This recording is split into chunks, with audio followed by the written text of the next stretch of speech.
All right, it's on.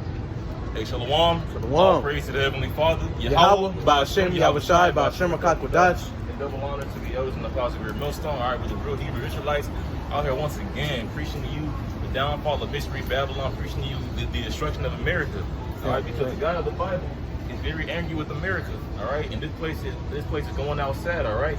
Mass wars coming to America. That's right. Mass death. All right. More people gonna get more and more diabetes, high cholesterol, more epilepsy in their life. Because America is the most medicated place in the world, man. In the country, looking at America is the most medicated place in the world. At the same time, it's the freest place looking at. You know, which America lives by something. Real quick, can you Google corporate nationalism? Oh shit, yeah, you're right. What's that? Facts. All right. But there's a term called corporate nationalism, and that's what Babylon's all about, because America was founded by the London Company, and I want to say 1619. All right. Now, basically, and now the London Company runs America even to this day. Now, what they tell us in history books is that these Edomite criminals came over, all right, because all the different pilgrims, they're really a bunch of criminals. They were rapists, murderers, thieves, liars, and breakers of covenant. They were treacherous men. But what they tell you is that they came over to escape the tyranny of the oppressors in England, looking at them. Then they came over here and became even bigger tyrants, all right, on the most peaceful people on the fucking planet. Okay, and what they did from there to this day, they created a gigantic corporation. That's right. To the point to where now people, all right, are born into this corporation and they think that it's life. But no, this is death. We're literally slaves here. We were born into a huge ass factory, man. Facts. To put it plainly. The Matrix. Yep, that's right. Real talk. And this is a corporate nationalism. It says corporate nationalism is a phrase that is used to convey various meanings. A political culture in which members believe the basic unit of society and the primary concern of the state is a corporate group rather than the individual. And the interests of the corporate group are the same as the interests of the nation. So basically, they don't care what God you believe in. They don't care about your beliefs and how you want to live. They say that you exist, all right, to join our business and make us a profit. You exist to work for us, and then if you don't do it, we're gonna do something to you. We're gonna put you in jail. We're gonna make you homeless. So, you know, it happens. Bro, you made it. Oh, y'all about to outside. Hey, and with that, man, that's why you're giving those man, what are they called? Social Securities, man. You know, because those Social Securities, you're a number, man. You know, that's why it's 9 digits. All right, and if you look on I believe it's on the back of the Social Security, you can actually see where they can sell you off to another nation, man, or they can sell you off to as property, man. All you are is property. Which is why you can't get a job without it, which is why you can't get a house or an apartment without it, man, which is why you need that Social Security to verify who you are, man. All right? Which me and the brother was just talking about it, man. Yeah, because within the system of Babylon the Great, everybody's a number. Yep. They created this mass monopoly off of enslavement. I saw right now we're speaking about how they created this system.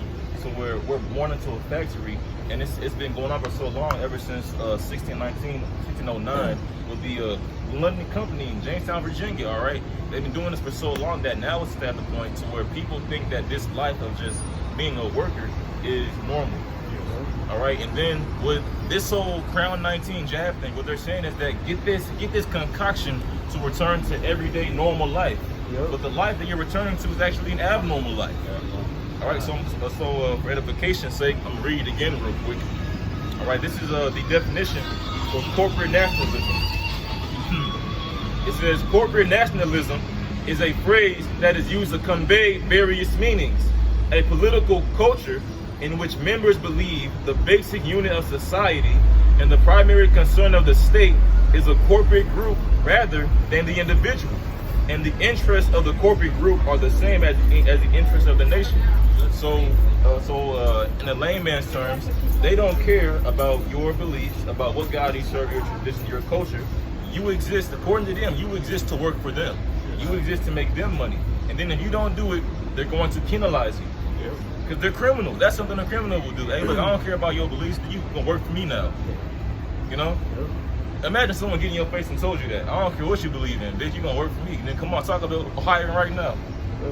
You be like, nigga, what's happening? Nigga, hold them up. You know? For real. And they do this, man. Hey, see the shining sea. And that's why the Heavenly Father said that He's going to destroy Babylon, because even upon the old, the red Hebrew Edomite heavily laid His yoke upon us, man. Alright? They made it. Hey, that's why. Hey, get Isaiah 14, man, because we're coming into a rest. Hey, man, because think about what was happening in Rome and with Yahushua. Think about why there was that huge issue with the Gentiles. Man, Jake went from Babylon, from Media Persia, Babylon, to Greece, to Rome. They was all messed up in the head. They were through, and Yahushua was like, yeah, need a savior. Hey, have mercy. Niggas is through. They don't even know. It was like, have mercy, because it was so messed up. How much more now? Man? Everything's even more messed up now. We have that. God.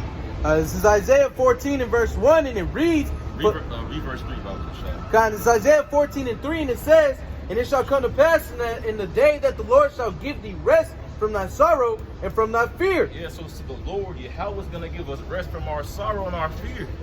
Because this is a sorrowful existence, man. Bro, I mean, I'm not gonna lie, it's kind of easy talking to females, but they're through. Really, them being easy is a bad thing, really, because you're supposed to have marriages. And America is hookup culture. The food is through, man. The food destroys you. Hey, a matter of fact, I'm excited. Let me calm down. Matter of fact, I read a study yesterday, man, or 2 days ago rather.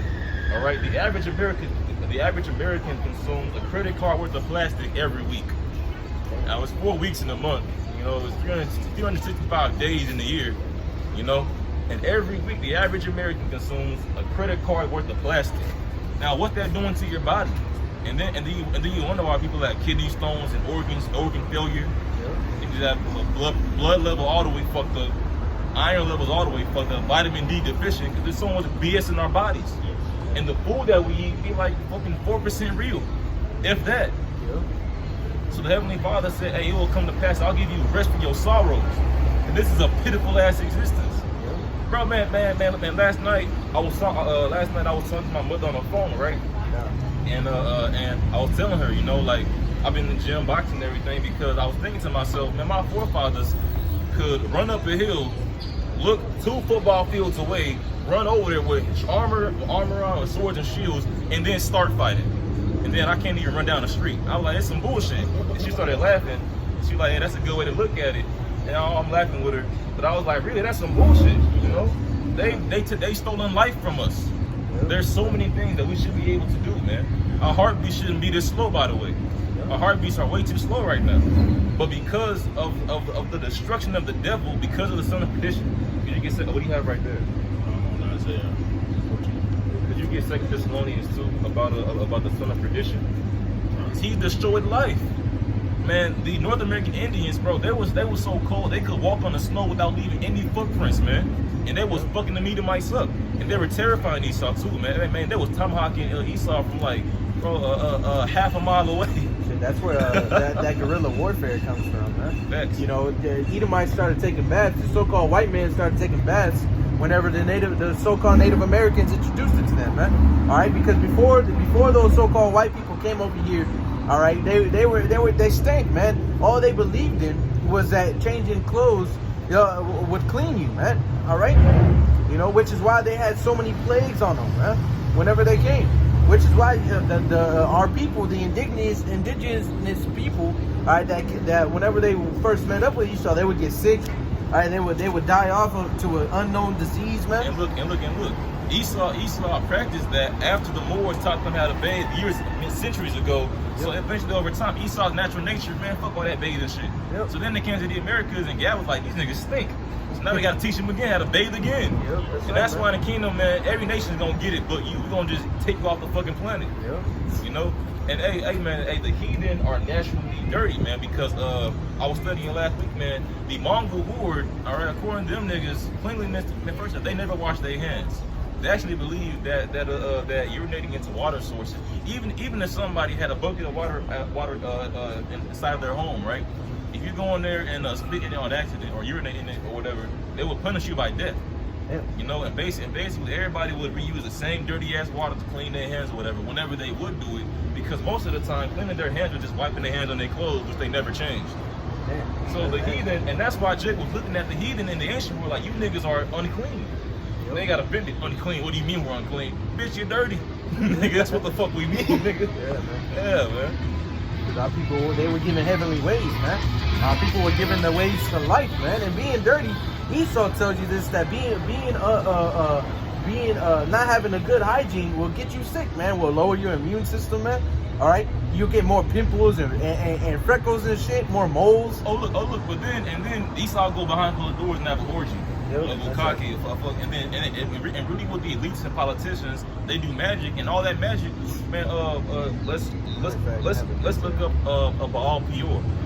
What you're gonna find out is that Baal Peor means Lord of the Holes. And the ancient Israelites, our forefathers, called Baal Peor the god of the rectum. Yes. Because he was used, man. Because all the different everything like in America right now, man. Let me calm down and say this calm. Excuse me. I mean, be excited, but you know the Lord's word keep me hyped, man. You know, it's the spirit. Facts.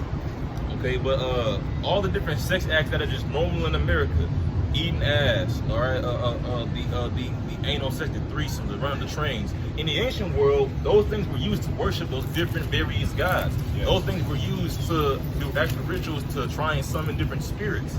And now in these days, they're just seeing that, oh, we're just having fun. Let me see. These heathens are nasty as hell, man. Yeah, and these ways are the ways that our people flock to. And that's also why in Isaiah 14:3, hey, we're going to be given rest from our sorrows, because these things make our people sorrowful.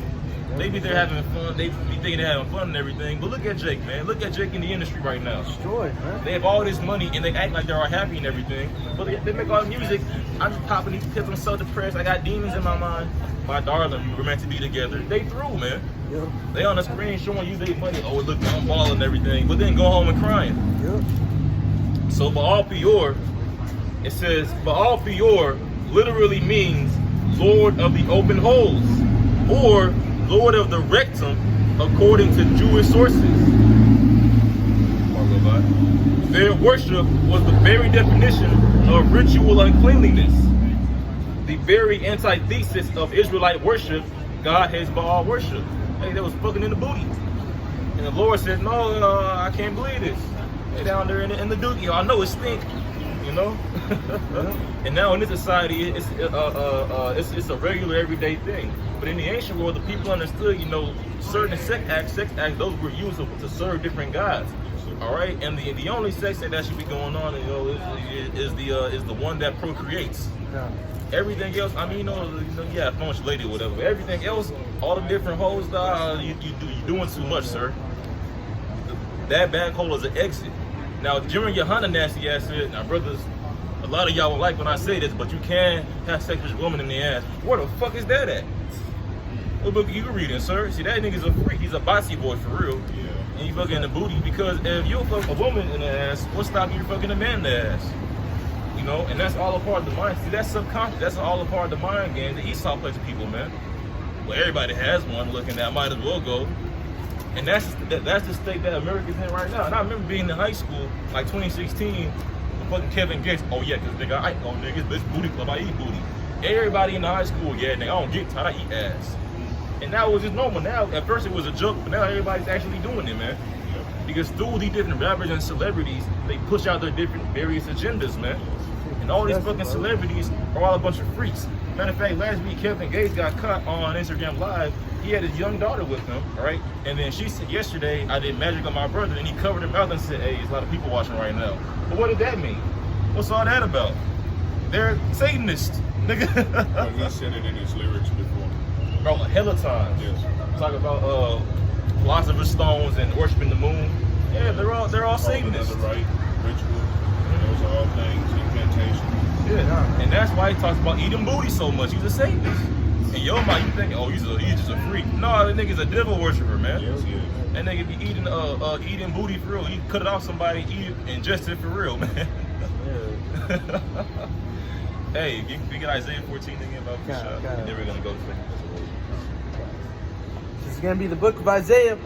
All right, chapter 14 and verse 3 again, and it reads, and it shall come to pass in the day that the Lord shall give thee rest from thy sorrow and from thy fear and from the hard bondage wherein thou wast made to serve. From your fear, from the hard bondage. Because in these days, when a cop roll up behind you when you driving, you go, okay, I hope you don't see my afro. You know? And from the hard bondage wherein we were made to serve. It's written that Lot was vexed with just the filthy conversation of the wicked. You know, and back then, to hear somebody, you need to actually go outside and talk to people and walk around people to hear their conversation. In this society, man, you go to work, it's on the radio, the music is just eating ass and fucking bitches and shooting niggas in the face. Then you go home, you watch TV and the fucking commercials like, Dub, give yourself the pleasure. Everything here is every day. It's non-stop, man. That's what I'm saying. Now, what's that doing to your brain? Because the brain is a powerful organ, man. Like, man was made in God's image, and man is basically many shadows of God, man. Hey, we smile, we get happy, we get angry, we smile and frown. Where does that come from? From the Heavenly Father. And the brain is so powerful, man. The brain can record, if your body hears something while you're asleep, your brain will subconsciously record that information. So walking around hearing this bullshit music all day, every day, what's that doing to your brain, man? Who did we get that sick this morning? Con. Started realizing, man, this evening. Con.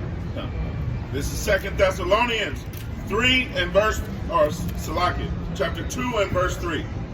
Let no man deceive you by any means, for that day shall not come, except there come a falling away first. Yes, so that day shall not come. The day Yahweh Shem Yahushua, the day of Jezreel, will not come unless there came a falling away first. But that falling away happened when, man? Whenever, 70 AD was a part of it, but a big part of that was that diaspora, man. Especially in America, we fell away from who we were. We got scattered to the four corners of the earth. Matter of fact, Andrew Jackson even said that.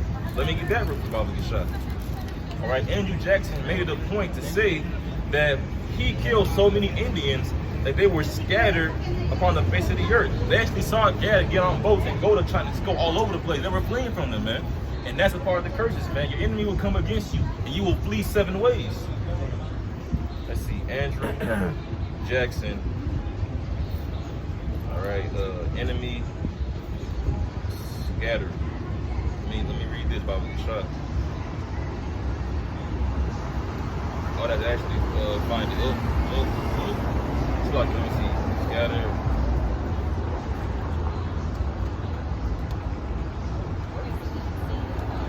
Speaking right now, Sluggy. Oh yeah, I'll find it later. But if you Google it, you can find it. Man, Andrew Jackson said that the enemy is scattered over the face of the earth, or literally the four corners of the earth. One of those, man. Now, what's that? Where does that come from? The scriptures. They knew what they were doing. They knew who they were, man. All right. I want to say Washington D.C. is built in lot 666. Why is that?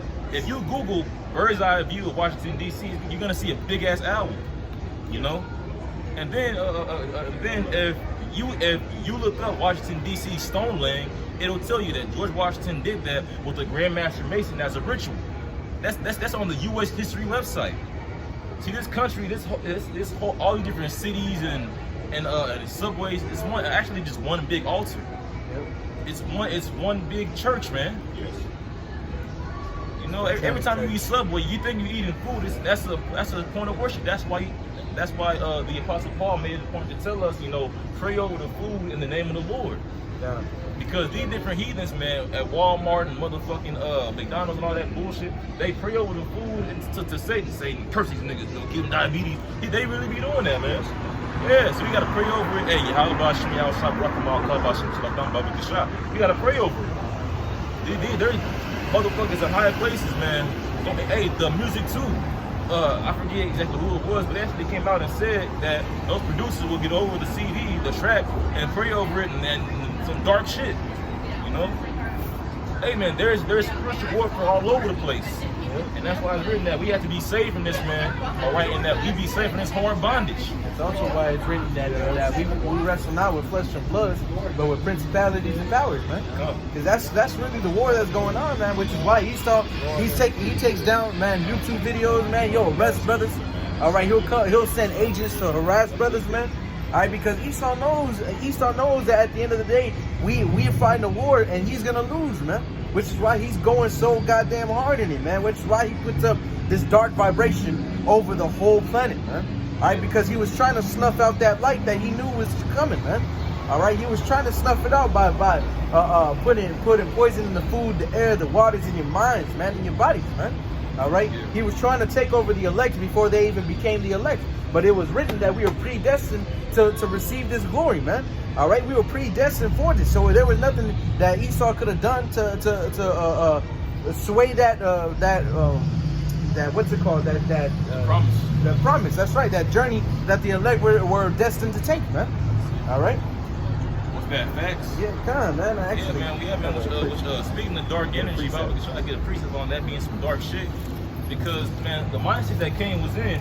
Cain was like, man, you know, Abel's always on the right side of this God person, man. Let me go ahead and I'm gonna kill Abel. Yeah. That's some dark. He was the first person to say, you know what, fuck this nigga. He was the first person to say that. Yeah. He was the world's first hater. Yes. And then Esau was the world's first sellout. This nigga sold out for a piece of meat. Sold a blessing for a piece of meat. You know, the birthright for an uncooked piece of meat. And hey, at least in this society, Jake's held out for, now I'm not saying it's good. But Jake's had like a Lamborghini, a mansion, you know, the jet ride. This nigga sold out for a piece of meat. You're just a loser, you know. And you see why they're fucking angry. Like, this is bullshit. Man, this is recorded. Man, this nigga wrote it down. They recorded it. You know. Hey, you're a bunch of losers, man.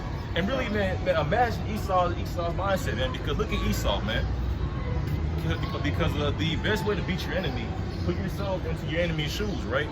Now Esau, imagine being those Roman soldiers, right, who carry your house all the way to the cross, talking shit the whole way. You nigga, you're a 3/5 of a human being, you're a goddamn jigaboo, spirit like a monkey, goddamn it. And then you kill him, and he wakes back up. You're like, oh my God. You know, imagine if you can't kill him. Imagine you kill him and he comes back, and that man's a mighty man of war. You know, back then there wasn't guns and missiles, it was swords and shields. Imagine you kill a warrior and imagine you kill a mighty man, he comes right back. That's fucking horrifying. Yes. So now you see why they say, you know what, these swords ain't gonna do. We need guns, we need missiles, we need lasers. Like, they was like, we need to get these niggas out of here. They're horrified. They know the power that resides within this world, man. Yahweh Hashem Yahweh Shai is a God of wonders. Yahweh told Moses, go over there and show the Pharaoh all the wonders that I put into your hand. That's spiritual power. The Lord gave Moses power, man, to summon frogs up. Summoning jutsu, nigga, you know, summon the frogs up. The Lord gave Moses the power, man, look, I'm gonna let you throw your rod down, turn into a snake. And then he told Moses, hey, go over there and do all the wonders that I put in your hand. Moses had the power to do it whenever he wanted to. The spiritual power. Now, according to vocab alone, these guys, they're gonna have superpowers and fly around. Well, yeah. Don't you believe in the Bible, nigga? it's written in Acts 1 that we shall receive a spiritual power, man. But I had that precept regarding us being predestined. God, this is gonna be the book of Ephesians, chapter 1. I'm gonna start at verse 3. It says, blessed be the power and Father of our Lord Yahweh Shai Hamashiach, who hath blessed us with all spiritual blessings in heavenly places in Hamashiach, according as he hath chosen us in him before the foundation of the world, that we should be holy and without blame before him in love, having predestined us unto the adoption of children by Yahweh Shai Hamashiach to himself, according to the good pleasure of his will, man. So we were predestined to receive that good pleasure, that good will, man. All right, we were predestined unto Yahweh Shai, man. All right, and so Esau was doing everything in his power to sway that decision, man. But it's not so, because this was written beforehand, man. All right, it was already printed out, made into a book, sold unto many people. All right, the author didn't need to change it already, man. All right, the Esau is trying to change a book that has already been out for years. All right, that was that precept. Yeah, man. Esau's trying his best to shift reality. You know, because at the end of the day, the Red Hebrew Israelite, the son of perdition, he understands that this is that the reality that he's in is an inescapable confound, because he knows that his end all be all is that he will be destroyed forever. He knows that as long as he's stuck on this planet, he is through. And that's why they doing the CERN thing, trying to change the missions and shit. They're horrified. They're like, we got to get out of here. That's why you have Elon Musk working so hard to get to Mars, man. You know, you have these people working so hard to get to space All right, just to get past the, what was it called, the Allen Belt? Yeah, Van Allen. The Van Allen Belt. They're working hard to try to get past that, man. And it's incredibly hilarious. Even if you do leave, nigga, the whole universe is your house. You know, where you gonna go, nigga? Yeah, that's right, man. Oh, man, you Edomites are through, man. It's beautiful, man. Hey, you're the son of perdition. You were created to be destroyed. The Heavenly Father, all right, let you build that first, all right? So just so he could, your whole nature is just to destroy, man. It's a whole bunch of destruction. He let you build to take you down, all right? While you were building, you were taking everybody else down, you know? All right, which there's always winners and losers. That's where that saying comes. You got to step on a few fingers to get to the top, man. That's it. Yeah. Alexander the Great is taught as Alexander the Great now, you know, but Alexander the Great was only called that by the Greeks back then, man. The Persians everybody else called him Alexander the Accursed. You know, so a superhero is always a villain to somebody. Now our superheroes are villains to them, and that's why to this day they worship Alexander. He was their superhero, you know.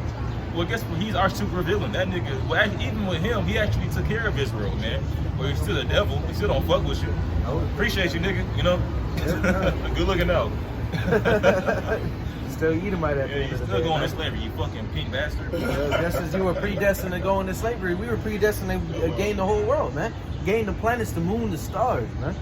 We were predestined to gain that peace, man.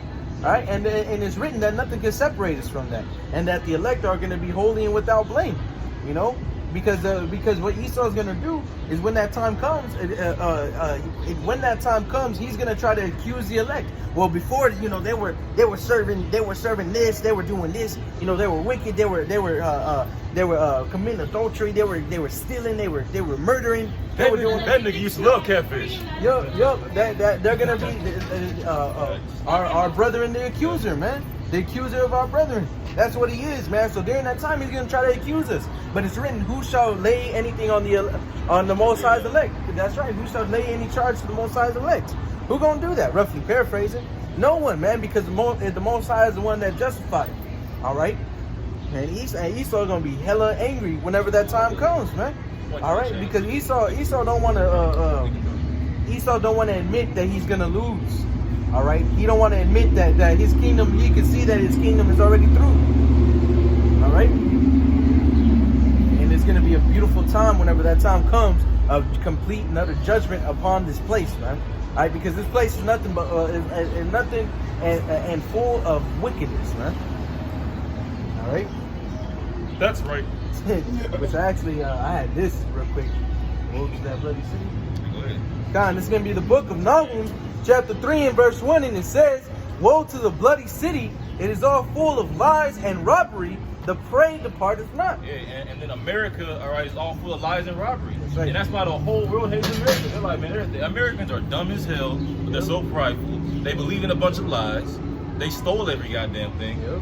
Right, to this day, right now, man, America has anywhere from 900 to 1,000 military bases in foreign countries occupying them. Yes. But if someone even went to the UN saying, you know what, we want to do this in America, they call them a terrorist. Yes. Yep. That's why no one likes America, man, because everything about this system is lies. And you're a criminal, man. Yep.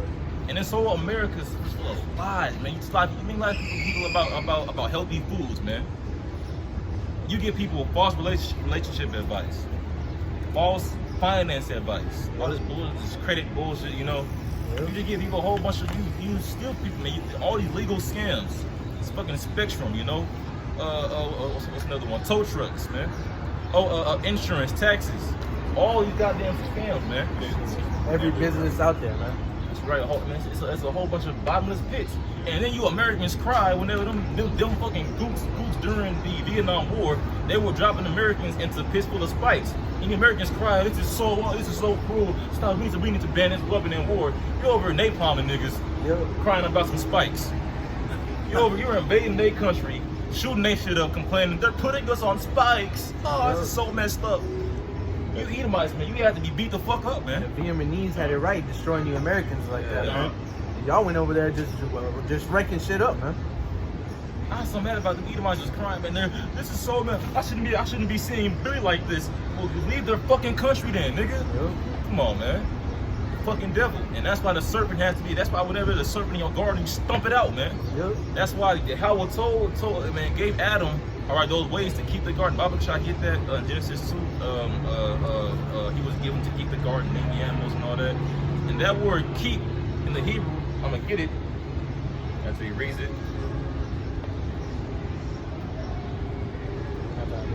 Found it? No.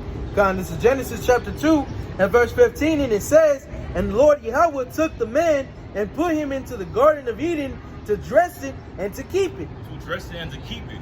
Now this word keep, in the Hebrew it says shamar. To keep, guard, observe, give heed. To watch and ward, protect, to save life. Yep, that's right. Now to save life from who? From niggas like the serpent. Yep, that's right, man. And then what happened? Adam fell from that.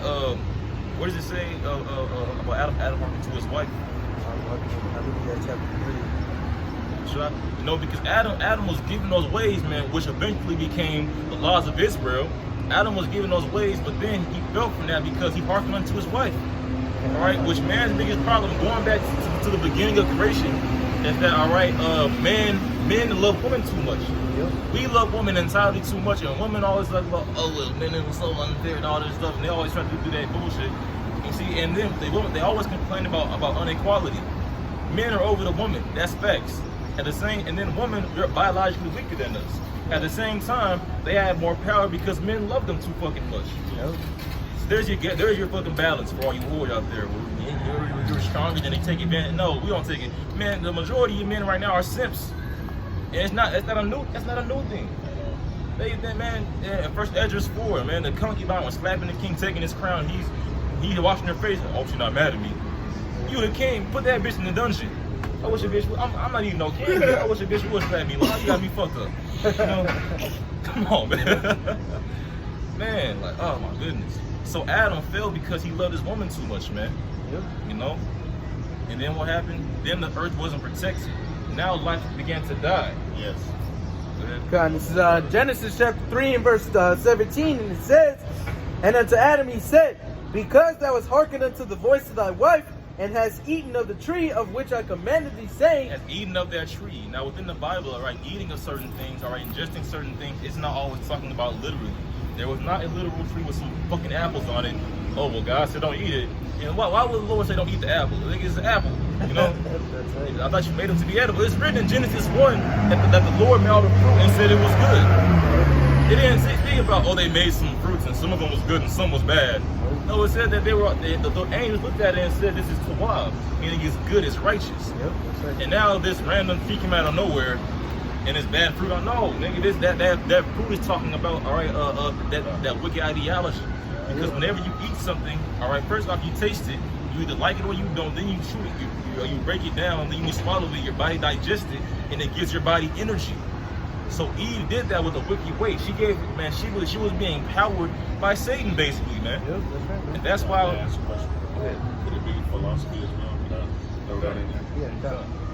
You know, and then that's why whenever Peter went off, Peter told Yahushua, man, look, ain't nobody gonna kill you. Yahushua called him Satan. Yep. You know, because that's adverse to the will. So at that point, Eve's daddy became Satan. Yep, And that's then right, Eve man. brought Satan to Adam, and Adam loved her so much. You know, hey, you know, baby girl, you know, I guess I'll do it one time for you. And now we in America eating Taco Bell. Yes. You know, and now we have crackheads. Yep. Now we Yeah, got crackheads. Just another point to prove regarding eating the fruit or whatever the hell. It's written in Ezekiel and I believe a couple other books where they ate of the Lord told them to eat the book, man. Now did they literally go up to the Bible and eat it, man?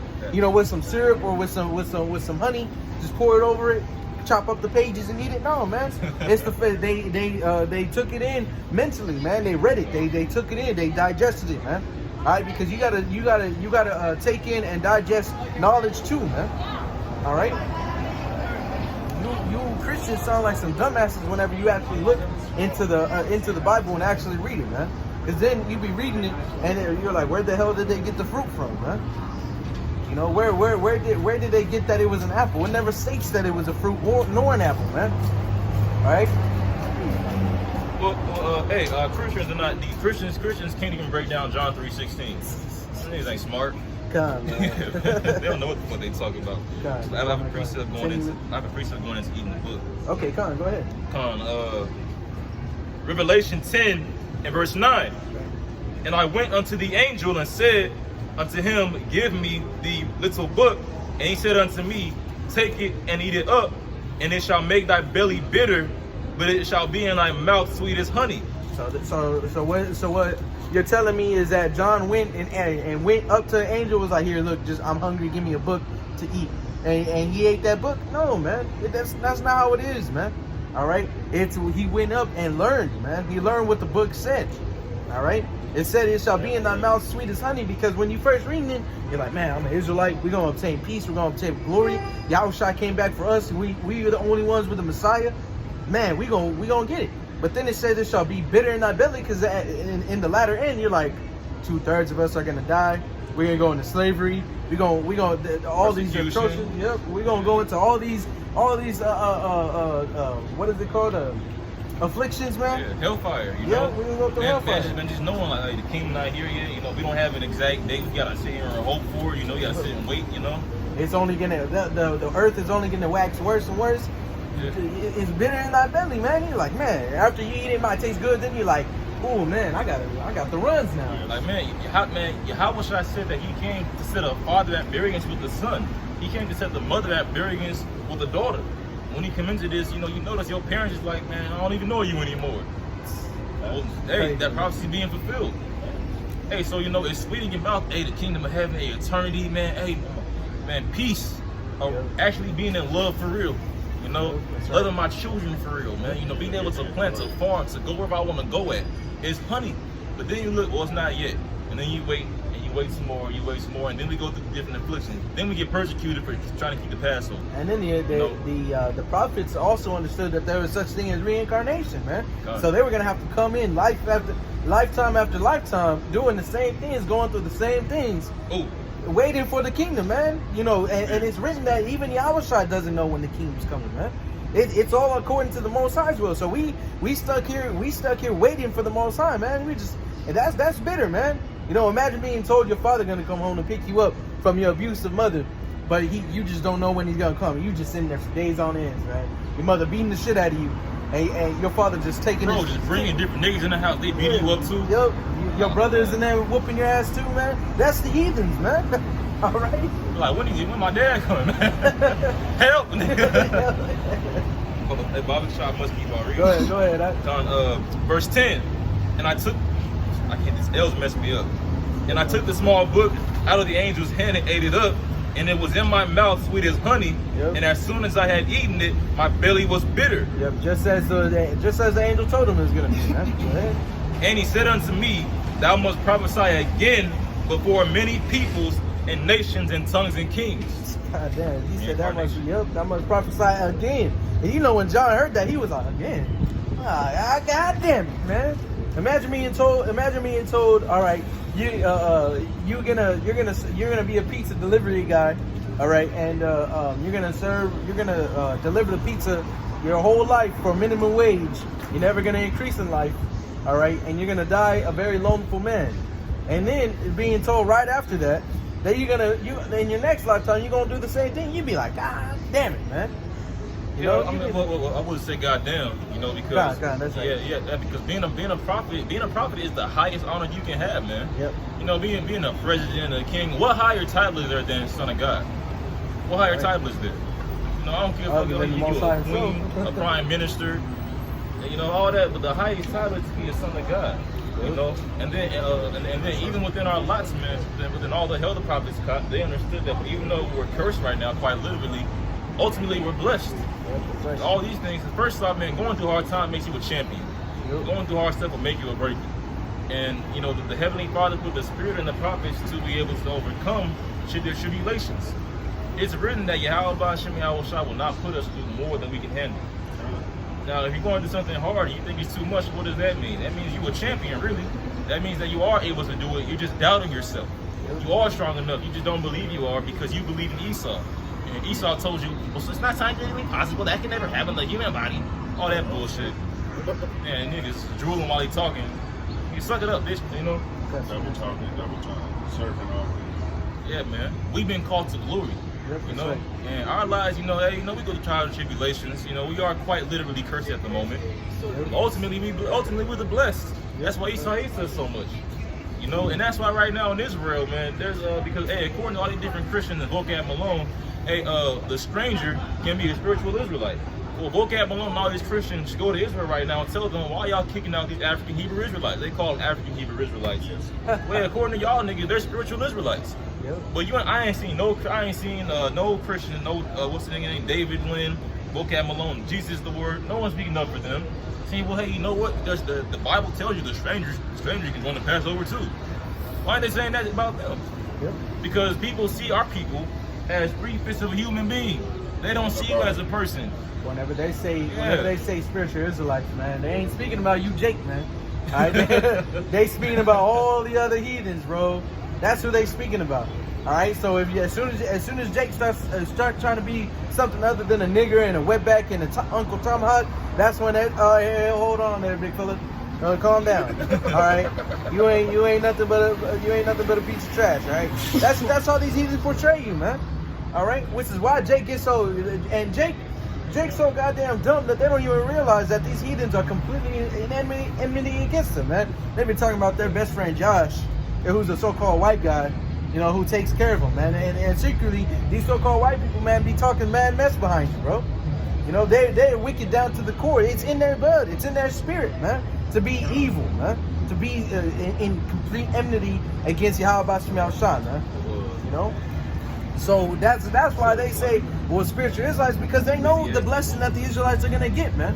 They'll tell you first that they'll first tell you that everyone can be saved, and then they'll tell you at the same time, well, if it is only for Israelites, anyone could be an Israelite except you. That's what they tell you, bro. man. The whole world. It could be the Chinese, it could be the East Indian, it can be the fucking Malaysians. Most people don't even know Malaysians exist. They can be them niggas. When it comes to you niggers and goddamn wetbacks, yeah, it can't be. Nope. You are physically and spiritually niggers. That's what the fuck you are, man. There ain't no spiritual Israel for you. Your only history was slavery. That's it. Yeah. Y'all niggas exist to make tacos and play basketball. Other than that, y'all need to chill the fuck out and get back to work, man. Yep, that's right, man. And that's how the heathens see you, man. They say, hey, all that jibber jabber nigger. You know, they don't want you talking none of that. No. They want you, man, back in the assembly line and back twerking. Yep. For their pleasure.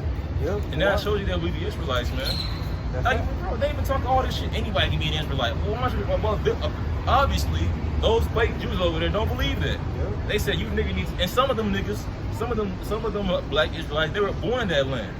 So they literally have nowhere else to go, but they're being deported. Well, wait a minute. If I'd be like, nigga, I was born here.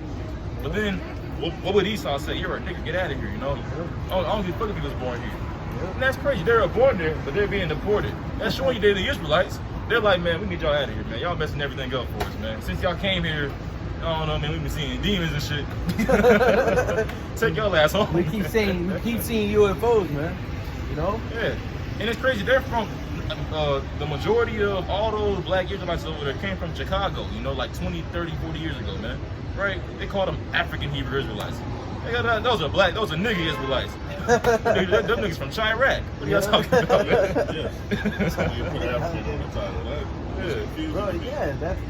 That's what it's meant for, confusion, huh? And look, you've never heard that term before, but they did that because they don't want people seeing black Israelite and then Googling it and then seeing us. You know? You got that up? It's Ecclesiastes 1 and 16. 15. That which is crooked cannot be made straight. Yeah, that which is crooked, it cannot be made straight. So going back to that point, Esau is dark. Esau's always going to lie. Yep. Because the Heavenly Father made him to do that. Whenever you read the Bible, God made the criminal to test and tempt the righteous, man. Yep, that's right. All right, and that's why in the Garden with Adam, even in paradise, that's why the serpent was there. Because the criminal was created to tempt the righteous. Yep, that's and right. test the integrity of the righteous. So much. Because what you're gonna find out is that the earth is basically a training ground to see who you really are. Because I say all the time, you know, we don't have souls. We're souls that inhabit these bodies. All right, and if you notice, everybody, even a fool, all right, everybody's soul yearns for knowledge. That's why fools always talk about, oh yeah, man, because you know I'm in the raw. They talk about they have a dark knowledge, man, but they be really into it. They're really into committing all that bullshit. know it's cool that they're really into it because your soul yearns for knowledge, man.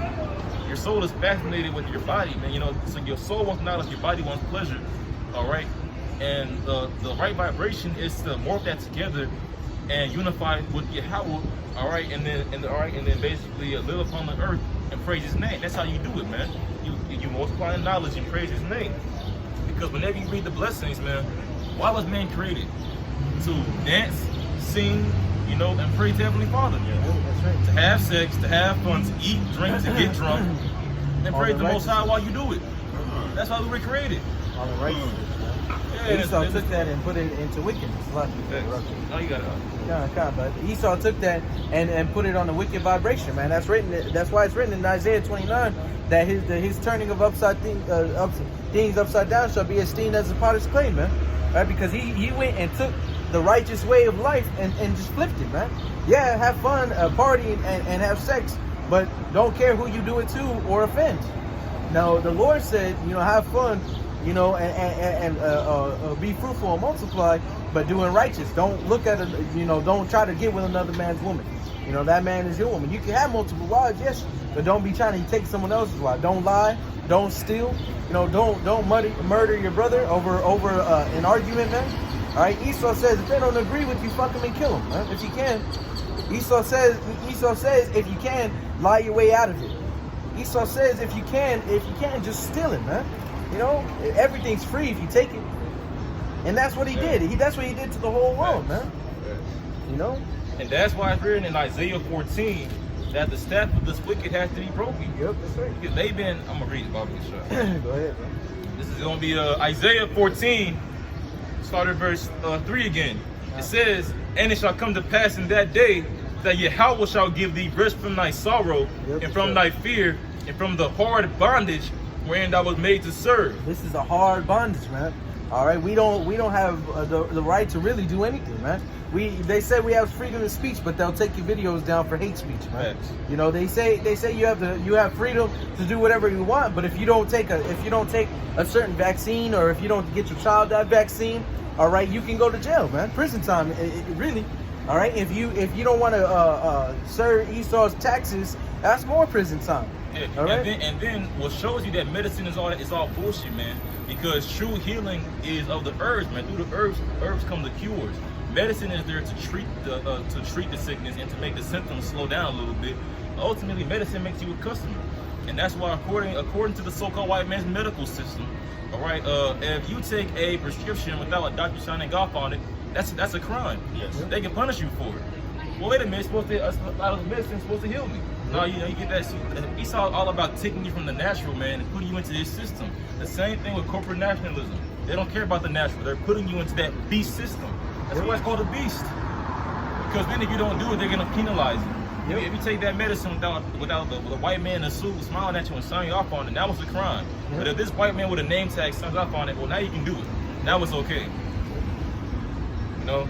And then at the same time, man, these doctors, they'll go and they'll prescribe people opioids and then take them off it, knowing damn well that now they're addicted to it. Yes. Now that person's on the streets in San Francisco Bay somewhere doing this shit. Yeah. It's just the system's a goddamn beast. That's why the Bible calls it a beast, and it calls the so-called white man a seven-headed dragon breathing fire. God. His whole mindset is just wholly set to destroy. You know how destructive porn is? They got porn all over the fucking place. You know how much that destroys your mind? Yes. Bro, sometimes I'll be reading the scripture. I'll get a flashback to being in high school, watching some fucking John and Michelle. He's like, God damn, you know? Real talk. It's destructive, bro. Man. Yep. But sometimes it destroys everything, bro. The fucking music, the food, the TV shows.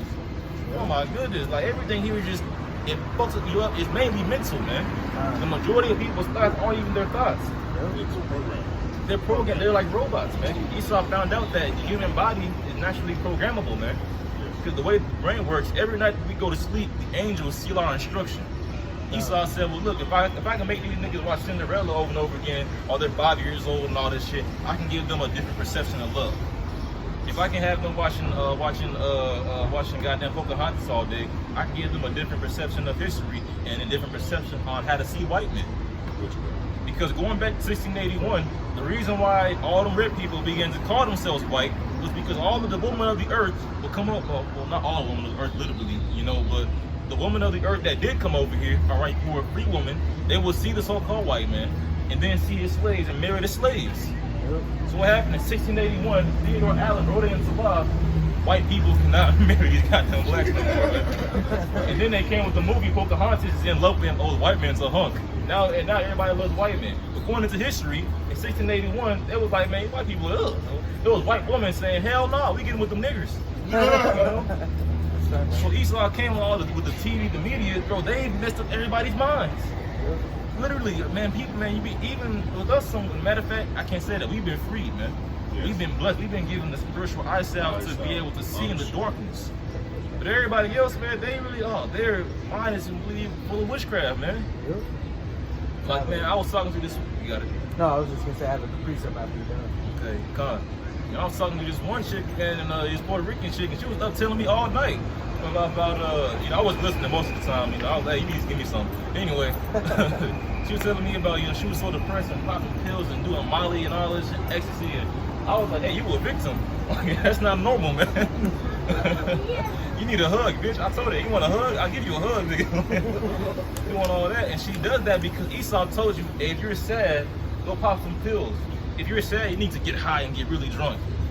In the scriptures, if you get sad, you know, you're supposed to have friends to comfort you. Yes. That's all you need is a good circle of therapy.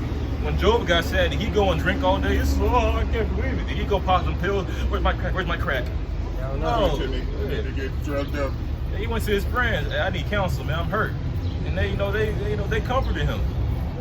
Yeah, and back then, our forefathers knew about the herbs, man. They were very intelligent. They knew, man. They probably knew how to go to a coca plant and make, you know, and all that stuff. But he didn't do that. You know, man. Because Esau comes. He's told everybody. He gives everybody false advice from the time that we were born. You want to get technical, even before we were born, because scientifically, man, the baby hears things in the womb. You know, so while you're in your mother's womb and she listening to Tupac, you already out to a bad start. You know, if you're in the womb and your mom drinking and smoking, you're already out to a bad start. You know, man, we need salvation. We do. Simply put, this nigga is the devil. This is a horrifying situation. Whenever you realize it, like, if we're just 2/3 looking out in the world, I'd be horrified. Like, nigga, there's no way. And that's why there's a beauty in this ministry. We have power. We've been given a spiritual eyesight. We have a God that's with us. Man, and see, that's why Fred Hampton got 9/11 like that. That's why he got destroyed like that, because he didn't have the Heavenly Father with him. Esau went in there, he's unifying them, but he ain't talking about God. Go over there and get him out of here. You know, anytime Jake comes together and don't talk about God, that's what Esau, 1985, he'll bomb it. You know, Black Wall Street, he'll bomb it and shoot it up, right? Go on there, ambush him, shoot him up. But whenever we talk about God, you don't mess with it too much, because he knows. He knows what's going on. Yeah, if you notice, look at the history. Whenever we talk about God, he leaves us alone. For the Black Israelites, they were back there in the 60s, man. In 1985, whenever Judah came together, they bombed it, man. Well, wait a minute, there were Black Israelites back then too.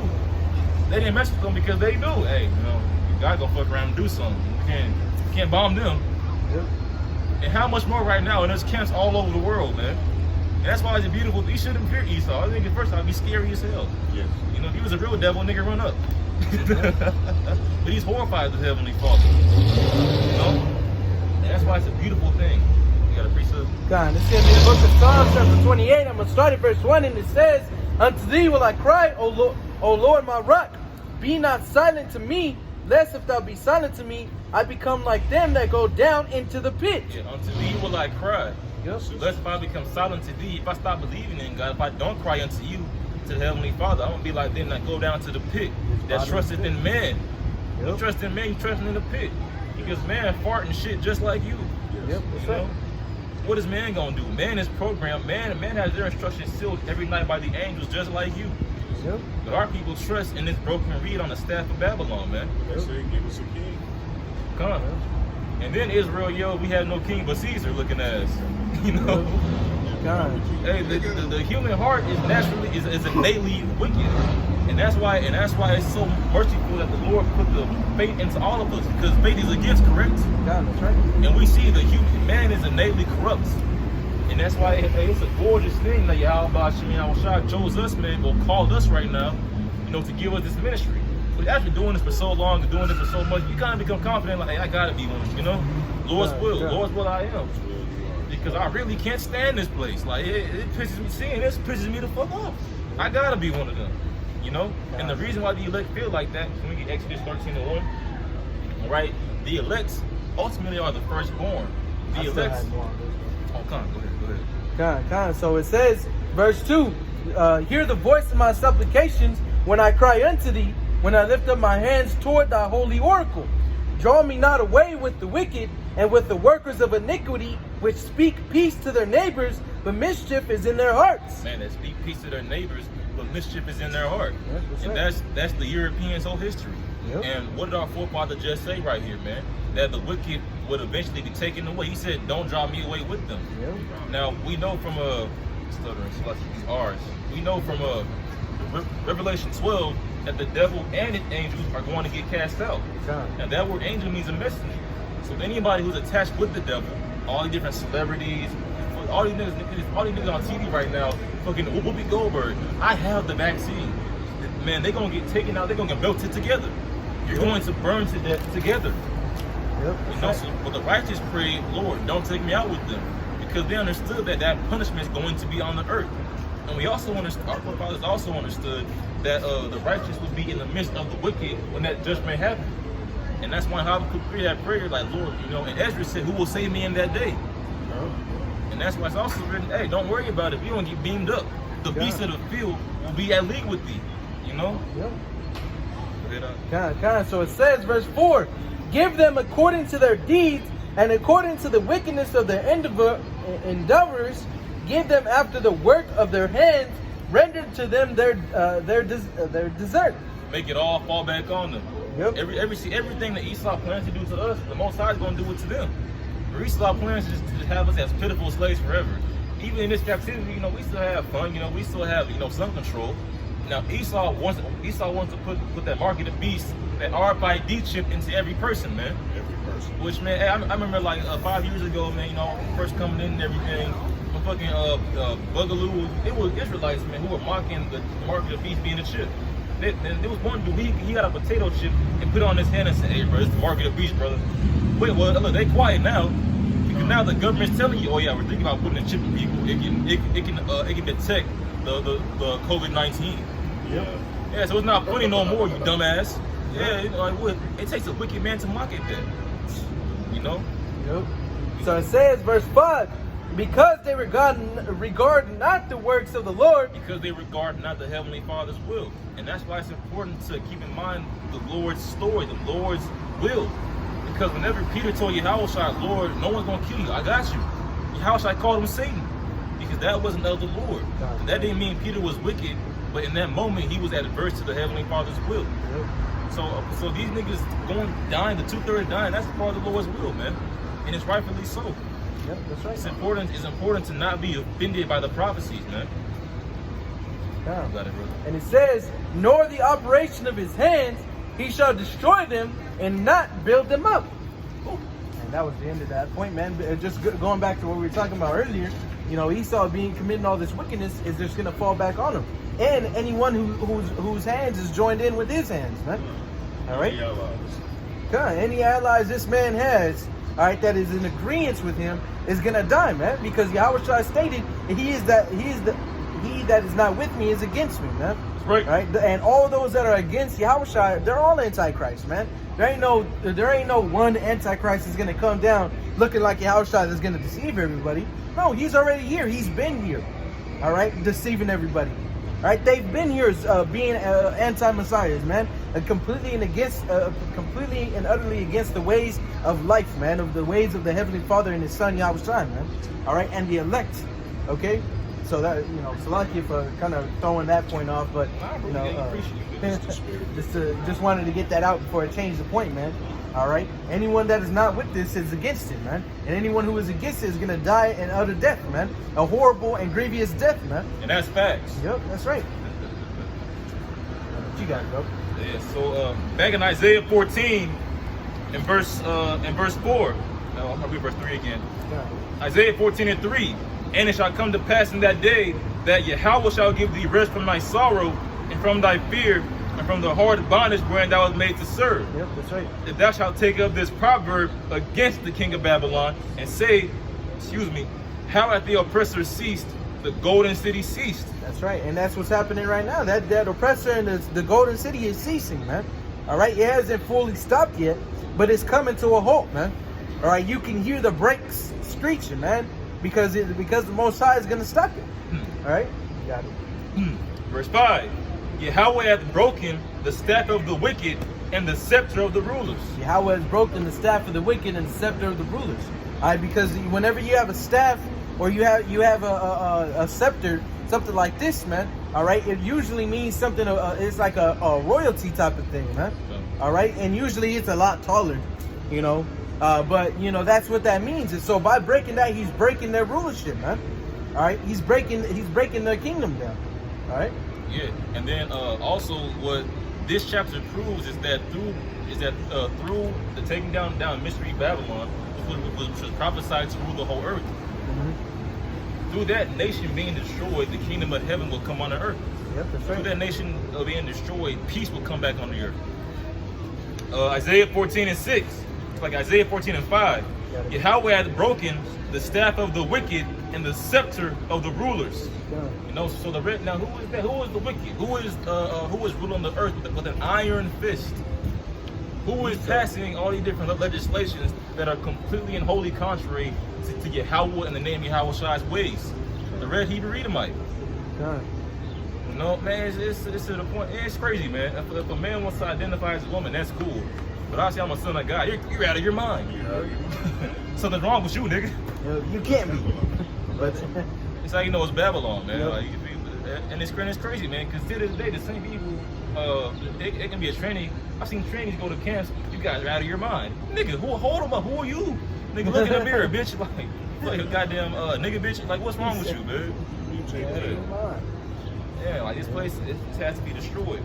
It says, he who smote the people in wrath with a continual stroke, he that ruled the nations in anger, is persecuted and none hinder it. That's right. You know, now, man, going through the history, even with the heathens, man, what's a good one?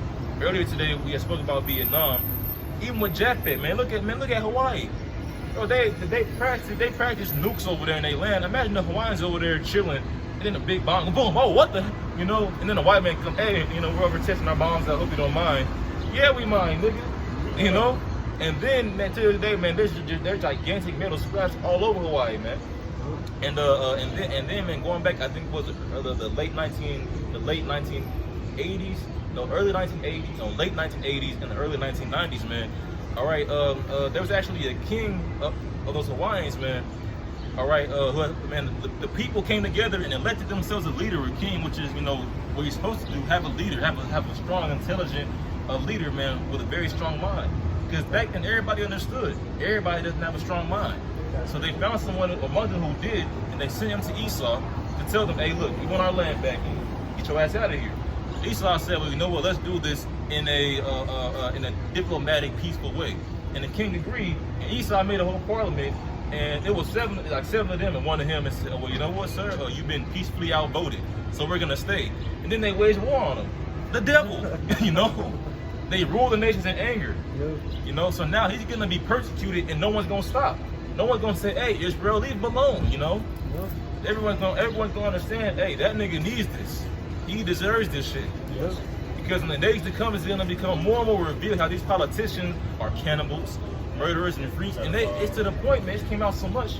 Man, they making cartoons about it now, trying to crack jokes on it. With South Park, they actually had Obama with a knife cutting the kid's throat and drinking his blood. They actually had adrenochrome on the package in the South Park cartoon.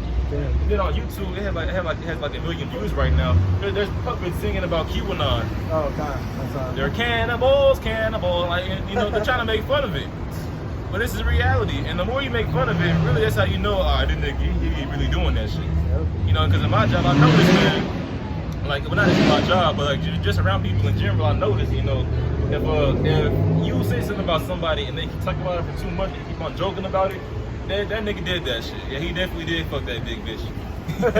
Oh, never. I don't like the rhinos. Yeah, he definitely fucking rhinos. You know, and he's doing that because he's being exposed. So now he's trying to make light of it, and all that goes back to the May Day. He tried to make light of it.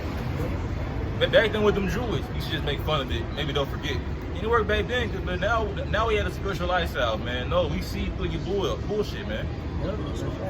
We see through your magic. See, the so-called white man, he's all about shifting reality. You know, he's all about distorting the truth. That's why he tells so many lies. He wants to shift reality. He's trying to do a dimensional change, man. But you can't change the reality. You can't change the element. You can't change the particle. You cannot change what is. Nope. You can't change he that is, man.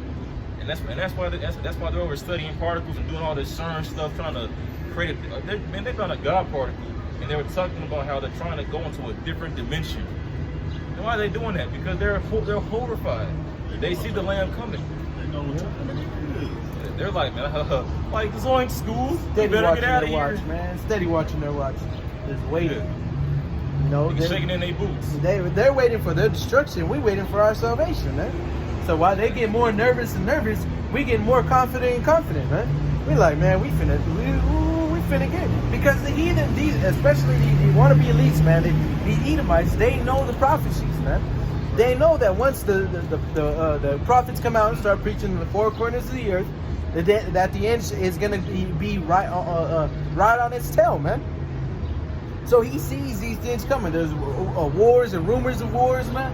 All right, all these things are already coming to pass, and so he sees it, man, and he's trying to do everything in his power to stop it or get away from it. All right, because as the brother stated beautifully, he's terrified, man.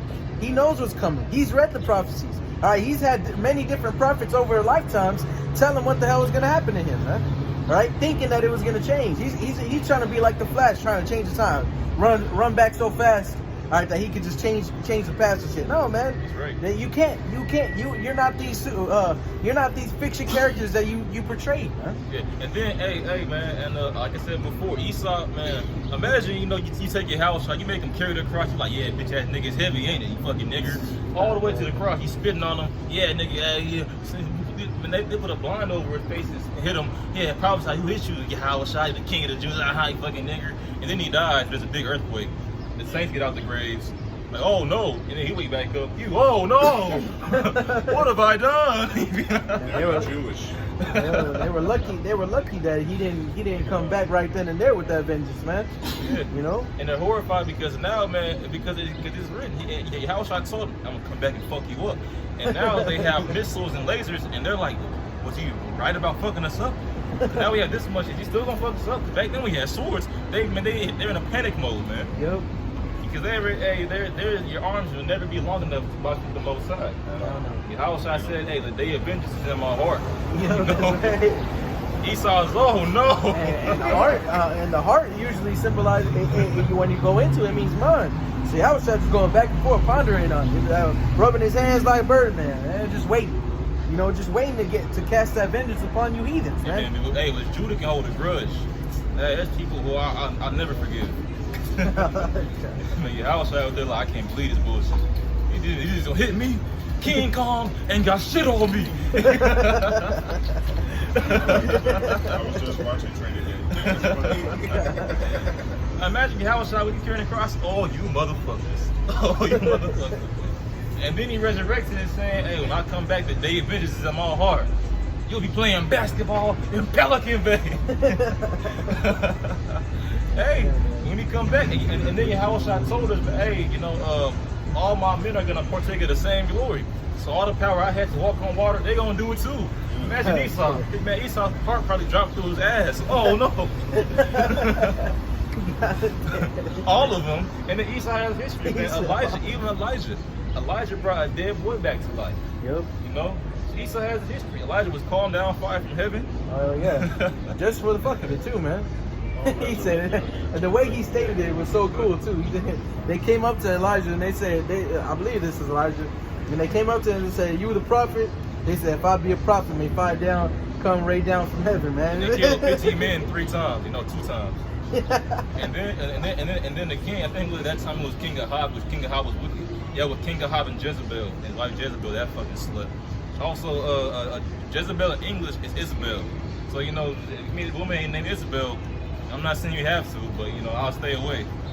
You know, I believe in omens, you know. God, I believe it, bro. Yeah, man. And then so basically King Ahab, the wicked king of Israel, who was worshiping, once again, he loved Jezebel so much, this goddamn whore. He was doing whatever she said. People read the Bible, this is so against women. When you read the Bible, it's too much about women. Queen Athalia is too much about women. You know, niggas is doing crazy shit. They were putting niggas in golden caps because a woman said so. Bro, it states, you know, that through women came the beginning of sin. Yeah, trying to make her happy. Yeah, right. It's too much about women. God damn it. Yeah, you talk about the Bible, the soul pressure against women. Man, it should be. Look all the hell you caused. Yeah, man. Hey, if it was up to me, I'll definitely change some laws that women, you can't talk no more. Those days are over. You can't stand up. You can't do nothing. You just gotta sit there, be quiet. You can stand and scream when I say so. Goddamn it. Other than that, you can't do or say nothing without the permission of your husband, man. You know, jokes. But hey, luckily for you women, it's written husband love your wife. Yeah, but some Jake took it too far. Too damn far. And the first Jake that took it too far was Adam, man. And that's why Yahushua said, I'm the first and last Adam. See, the first Adam brought death into the world, and the last Adam is gonna bring the life into the world. Yeah, that's right. Mortality. What's that? Facts. The beginning and the end, man. I think I know where that's. I have one more in Isaiah. Isaiah 14:7. The whole earth is at rest and is quiet. They break forth into singing. Ooh, what does it mean? It's quiet. It's written in I want to say Nahum, or is it It's written in Nahum, or is it What does it say, man? It says the rattling of the chariot in the noisy city. Yeah. Nahum speaks about the noisy city. Yep. Ain't gonna be no more cars walking around blasting music. No, the earth's gonna be quiet, man. Yep. You know how unnatural it is to just walk here. The cars are bumping, boom, boom. The engines is, you know how unnatural that is, man. Now the earth's gonna be quiet and at rest, and they break forth into singing. And whenever we're singing, we're gonna have them new bodies. Imagine how hard we're gonna be singing and dancing. Imagine having the strength of Adam and dancing with that strength. Well, guess what? We're gonna be stronger than Adam was. We're gonna be immortal. Yep, that's right, man. The spiritual power. We're gonna be singing with spiritual power. You can literally sing for 100 years straight. Yeah, that's right, man. You would have the energy to sing and dance for 100 years straight. And the whole earth is going to be doing it, man. So even the heathens are going to be rejoicing, man. Because once this wicked, because everyone knows who the wicked is, they're just too afraid to say it, man. Because right now, you know who the wicked is in rulership right now, because you can't say or do anything against them. Yeah. But once that man gets taken down, it's written that the whole earth is going to be at rest, man. Meaning those inhabitants that dwell upon the earth are going to be at rest, man. It's like those movies whenever they win a war. And the battlefield draws quiet, and the victors are looking around at each other like, did we just win? And then they realize they just won, and they all start screaming, and then they singing and dancing, man. That's how it's gonna be, man. All right, everyone is gonna be excited, bro.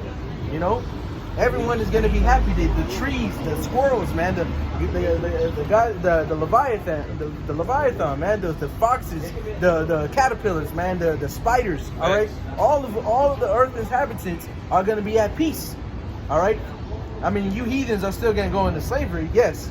All right, for 1,000 years. Look, even then it's written that they're gonna thank us because they're gonna see, hey, we deserve this. That's you know, exactly what I was getting into. That's right, man.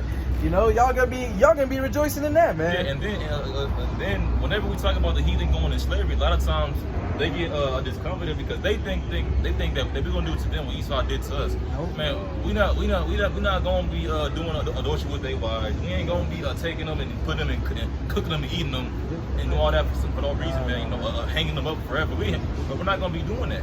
We're gonna do it in order, all right, and within the boundaries of Yahweh Shem Yahushua. Yep, that's right. I had this precept going into you know, that peace. It's gonna be Matthew 25 verse 31. When the Son of Man shall come in his glory, and all the holy angels with him, then shall he sit upon the throne of his glory. And before him shall be gathered all nations, and he shall separate them one from another. So when the Messiah comes back, he's gonna separate the nation. Yep. There is no, hey, we all believe the red. We're all human. No, he's gonna separate the nations. Did you hear that in Deuteronomy 31? I believe so. All right. It says, and before him shall be gathered all nations, and he shall separate them. Truck go by.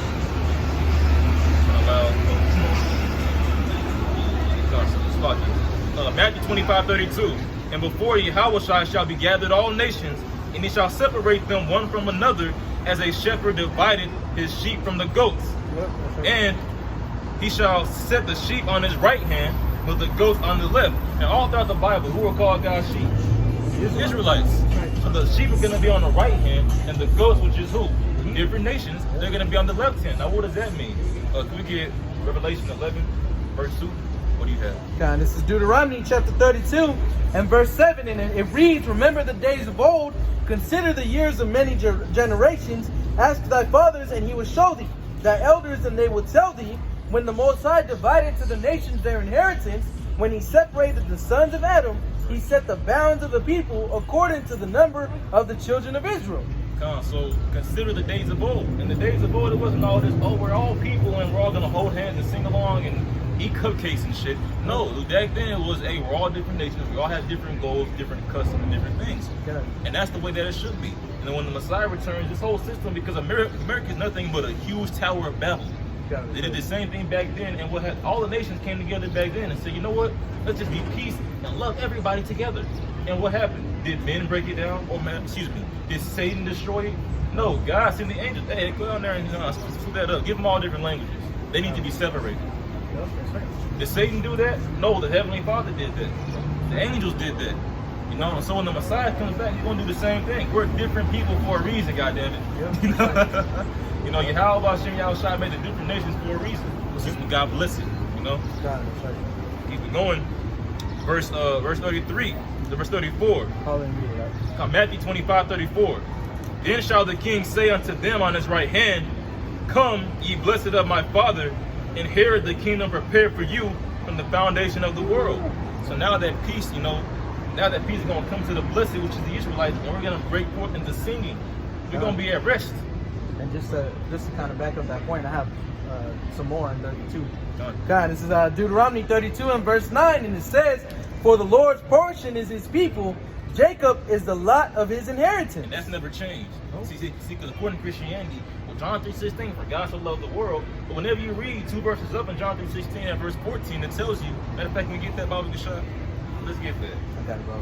I got it. Water, yeah, because they can't even break down John 3:16. That's the thing. That's all they know. You would think they know how to break that one down. God, man. Start at verse 14. God, this is the book of John, chapter 3 and verse 14. Matter of fact, read verse 16. God, this is John, chapter 3, verse 16. "For God so loved the world that he gave his only begotten Son, that whosoever believeth in him should not perish, but have everlasting life." You know, Christians read this and say, see, it's for everybody, the whole world. For the whites, the blacks, the kangaroos, everybody. But when you read 2 verses up, read verse 14. God, verse 14, and it says, "And as Moses lifted up the serpent in the wilderness, even so must the Son of Man be lifted up." Now, why was the serpent raised up in the wilderness? The sins of the Israelites. For the sins of Israel. So that whole world right there is not talking about everybody, it's talking about Israel. God, and that's why when the Messiah comes back, your house is going to say what? "Come ye the blessed of my Father, and on the right hand go the sheep, and on the left hand go the goats." It's never changed. According to Christianity, well, now we're all spiritual Israelites. If you read the Bible, it never tells you about no spiritual Israelite, man. You're going to separate the wheat from the tares, man. Bless y'all a little bit, man. The water, bro. Keep the work up, Water, bro. my eldest is named with Tahar. Tahar, hey, Shalom. Kawakab and Tahar. They're both the same school together. It's all good, man. How about Smith? Hey, brother. How about some brother? How about some Sharp Rakatah? Oh, yeah. You good, bro? All facts. Hey, a prophet's reward. What? Hey, speaking of that, on that note, that's the spirit in Matthew 25. Matthew 25, verse 35. "For I was an hungered, and ye gave me meat. I was thirsty, and ye gave me drink." You know? And so doing that, he's got a prophet's reward right there. He's going to be blessed off of that. You know? That's the spirit. We just reading this chapter, man. Man. I gotta read that again. Called all y'all about you, man. That also goes to show you, man, that the Lord, that these prophecies are coming to pass, man. You know, people know who Yahweh Shai is. The Israelites, the so-called Negroes, Latinos, Native Americans know who they are, man.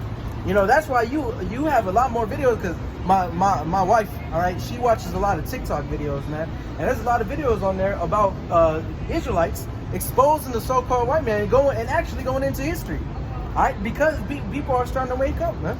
That veil that was once placed upon Israel is being lifted off, bro. The unicorn, the internet. Yep. And then, man, whenever we say that the internet's in the Bible, people always bug out. No, it can't be in the Bible. It came from the Most High. Yeah. You know, and then if it didn't come from, if the internet's not in the Bible, man, if the unicorn not talking about the internet, what else? All right, can you put what other way is there to like say something right now, and then it ends up on the other side of the world? You know, there's no what other way? Well, a literal unicorn. No, man. No. Well, brother, crazy, it is written, brother, that if you say something, the bird of the air will carry it. Looking at it. No, nigga, ain't no parrot gonna come down. Hey, brother, somebody in America just said that Yahweh is the name. No, man. Yeah, like, man, if a parrot came up to you like that, man, you'd probably bug out. You'd be like, man, what the? Like, hey, what's going on here? Nigga's a robot. Hell yeah, man. It's talking about the internet, man. The unicorn's talking about the internet. There's literally no other thing on the earth that can do that. And that's why the heathen, that's why the Rothschild, no, it wasn't Rothschild, it's Rockefeller got on camera, man. Should never made the internet. Nope. He didn't even make it. An Israelite did. Yep. You know, showing you the Edomites, man, they're fucking psychotic. Anytime Israel does something, I did that. You know? He'll patent penned it, man. You know, he'll stamp his name and then, all of a sudden he did it, man. Just like creating the light bulb. They'll say that Thomas Jefferson did it. But I forget the name of who created it. But it was a so-called black man. With an ugly mustache. Yeah, come. But I must needs finish Go this ahead, out, go man. ahead, That was go all the spirit. Go ahead. Matthew 25:35. For I was an hungered, and ye gave me meat. I was thirsty, and ye gave me drink. I was a stranger, and ye took me in. Naked, and ye clothed me. I was sick, and ye visited me. I was in prison, and ye came unto me. Then shall the righteous answer him, saying, Lord, when saw we thee an hungered and fed thee, or thirsty and gave thee drink? When saw we thee a stranger and took thee in, or naked and clothed thee?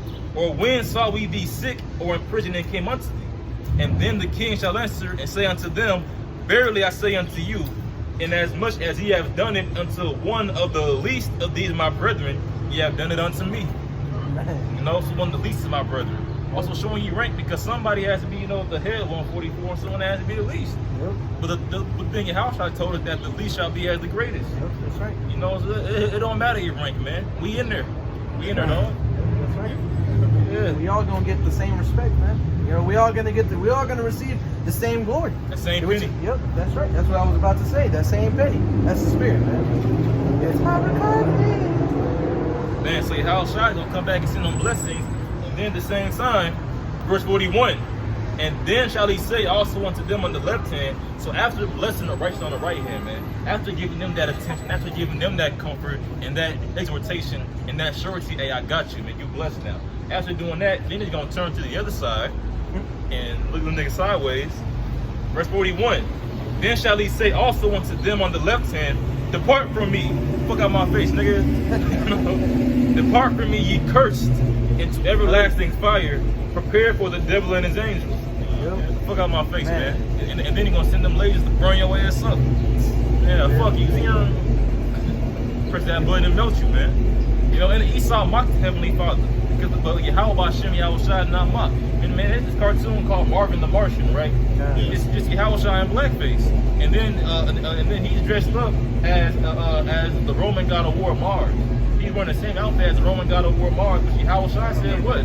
He's a man of war. And then Marvin the Martian be like, oh, where's the kaboom? It's supposed to be a big kaboom. I was gonna blow the earth up. You know, and then he's always talking about the slaves.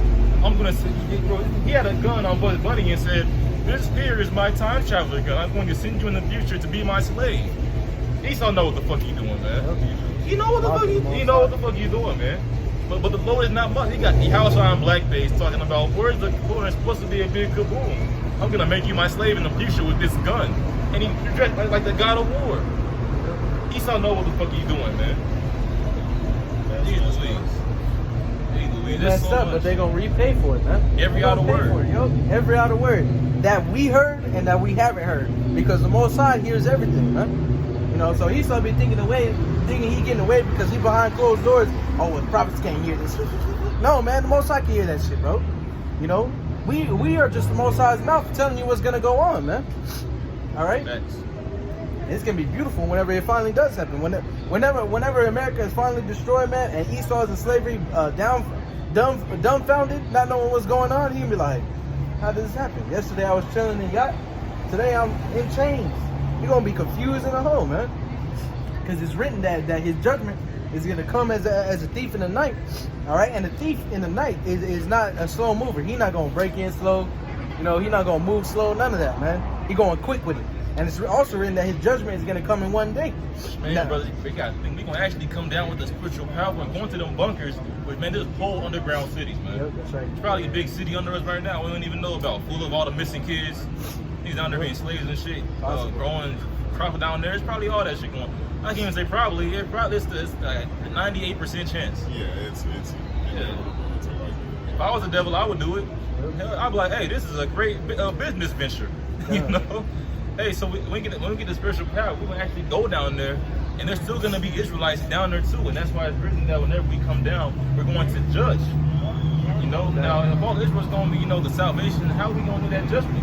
Whenever we come down, we're going to go, there's going to be stragglers left all over the earth, man. There are certain tribes right now in the forest and everything. Now, we ain't going to leave you over there, nigga. No, it's people on the earth. The whole earth is ours, man. You know, if they're heathen, then, they're going to be put in the chains. Or put into whatever servitude thing, At that point, because even right now, man, if they're not integrated into modern day society, and they don't even know what's going on right now, they're probably gonna see us and just call us gods out top. Oh, they're the gods of return, That's the hey, you doing good, Yeah, y'all sit here and grow these crops for us. We're gonna go over it, Yeah, that's right, man. But whenever we come down with that power, we're gonna go in the bunker, then we're gonna be imagine sitting down, man. You like, damn, the missile just hit the cherries are out there. And then hearing the boom, boom. Imagine hearing that on your bunker door. Boom, boom. Open up, bitch. You're like, Johnny. Where you at, nigga? Like, just kicking your door down, boom. Niggas glowing you. Oh, big ass beards on their face. Man, and they're gonna be horrified. It's really, hey, this is written in the Bible. Yep, this right, is gonna happen, man. And see, man, people always believe in the Bible. I said, you start searching them out of the clefts of the rock. Facts.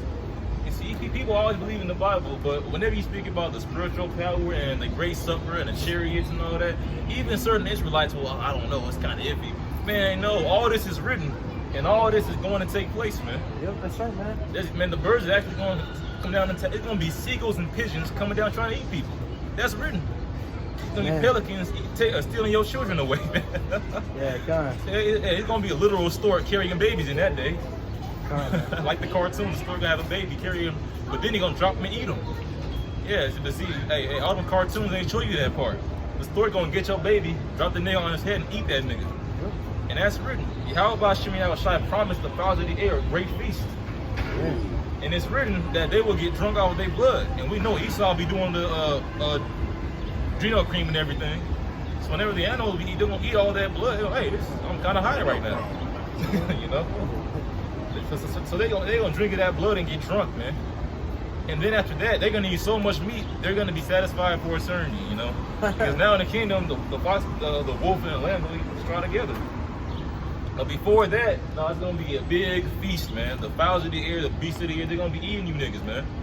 They're gonna be eating all the different kings, all the different soldiers who are dead, all the different bodies upon the earth. Imagine how bad it's gonna smell, And we're gonna laugh at y'all too, man. Yeah, the whole time. Whenever that happens, we gonna laugh. Oh, y'all are so cruel. Yeah, you're right. We are cruel, man. Indeed. And we're waiting for that cruelty to become a reality, man. All right? Because right now, these are just imaginations. Now, whenever Yahweh comes back and he gives us that spiritual power, it's gonna become a reality.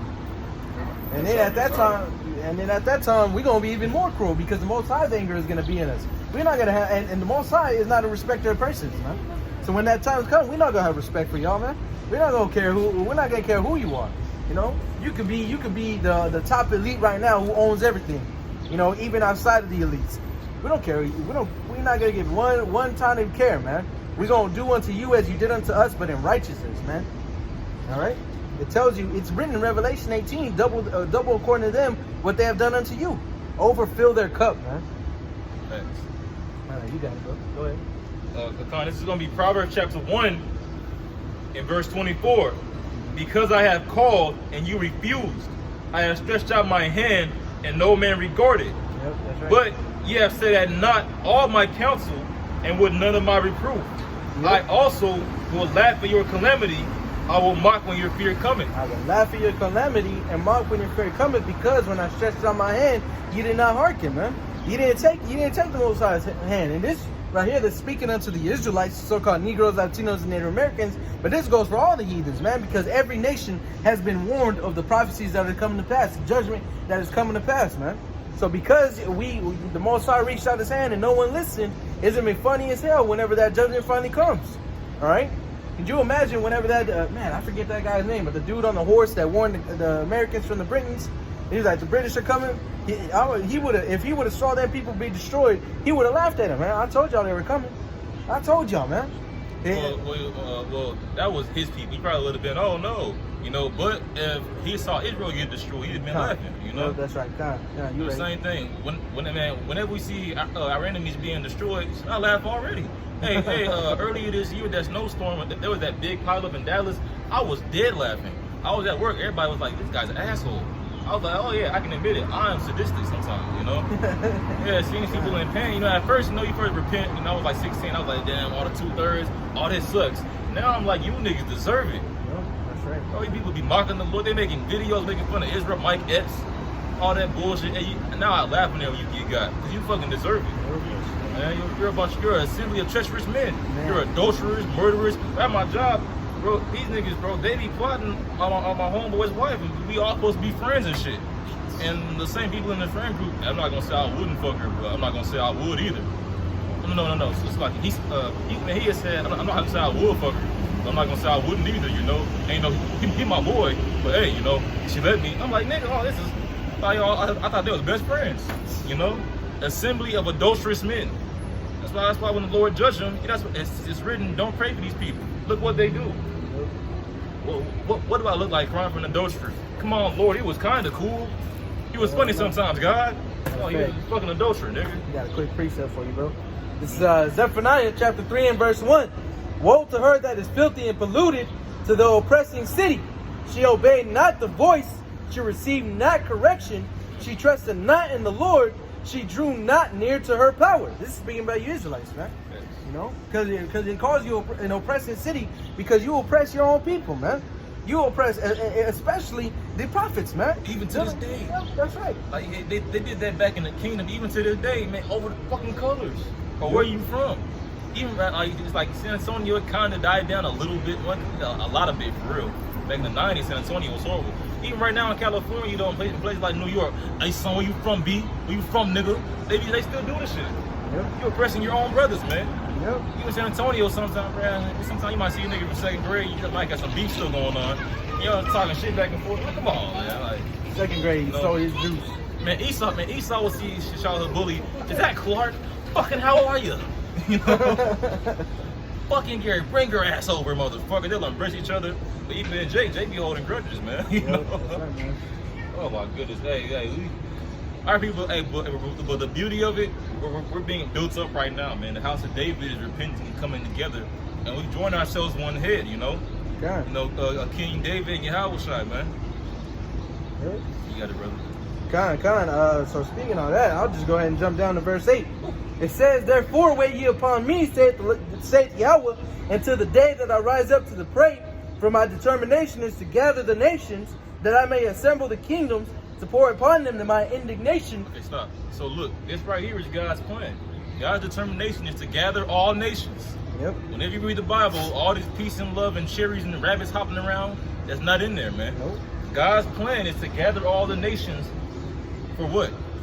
God says to pour upon them mine indignation. To pour upon them anger, to pour upon them hellfire, that judgment, to pour upon them death by gunfire, to pour upon them death by being blown up to death, to pour upon them death by starvation, to pour upon them death by pestilence, Yep. to pour upon them death by shell shock, to pour upon them PTSD. That's God's determination. God, that's right. Go ahead. So it says, even all my fierce anger, for all the earth shall be devoured with the fire of my jealousy. Even all of his fierce anger. God. So God is all love. What Bible are you reading, nigga?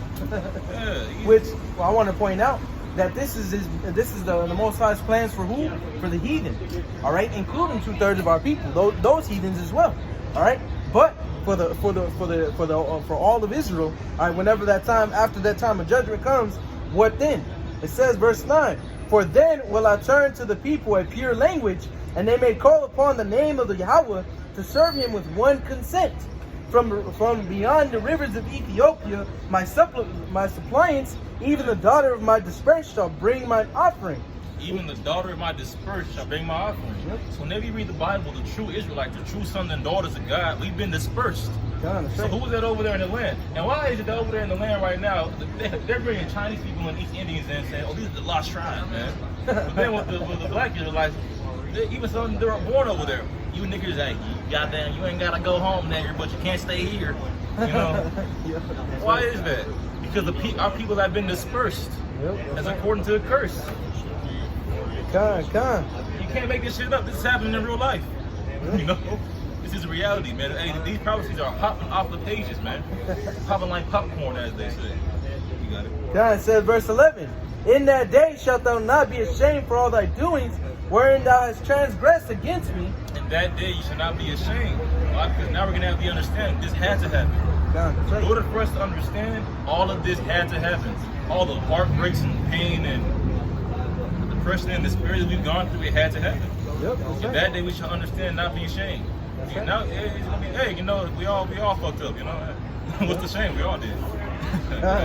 So it says, for then will I take away out of the midst of thee them that rejoice in thy pride, and thou shalt no more be haughty because of my holy mountain. So he's gonna remove the heathen, huh? And he's gonna remove all of those who were rejoicing in the Most High's holy mountain, man. Because why would they rejoice over us, man?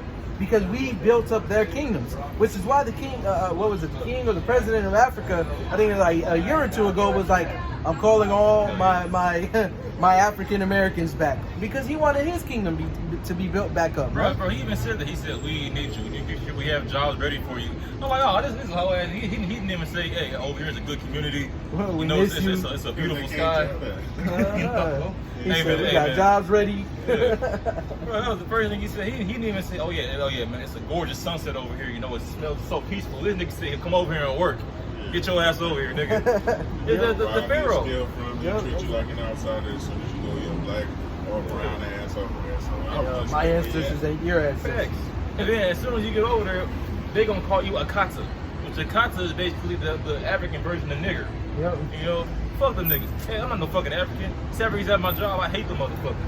Bro, I'll get in their face. Shut up, bitch. I can't stand them niggas, bro. They're always so fucking prideful. No, I need this right now. I need this right now. Bitch, I'm doing something. Shut up. I told them to shut up for real. Like, no, I'm doing something right now. Because at first they try to be nice to them, but they'll walk up to you. I need this right now. Bitch, I said give me a second. Like, you know, you gotta get back in their face. The heathens are prideful, man. These heathens, Butterfingers. But see, whenever it comes to you Israelites, man, these heathens, you see you as pieces of shit. They see us as animals. Yep. And that's why they have no problem seeing Africans in my job. They would never get in a white man's face. No, I want this right now. It's a nigga named Steven at my job. Steven, I can say, oh, ain't too much to lock you. There's a mayonnaise man at my job, right? God. He's the goofiest nigga in the world. No one ever tried him. You know? That nigga talking like, oh yeah, like credit score 700 looking at. No one ever tried him. But them Africans get in your face. I want this right now. You need to do this right. I need help right now. In that day, you fucking Africans gonna get drop kicks, man. Yep. Yeah, I'll put you inside of a chicken, you fucking weirdo. Yeah.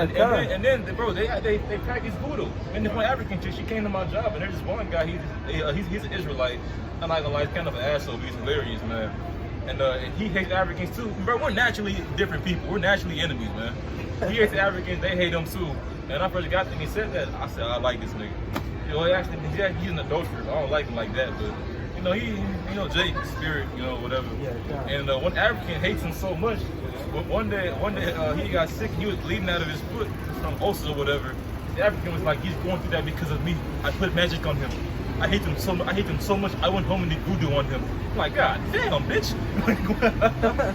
Hey, he didn't really believe in that shit, man. You know? That's funny. And they hate us, man. She said, I'm not gonna lie, it's kind of funny. Because he's an adulterer, so really that curse came from the Lord, you know. But the Lord made her think that she did it, you know. But it's written in Numbers that there's no enchantment against Jacob.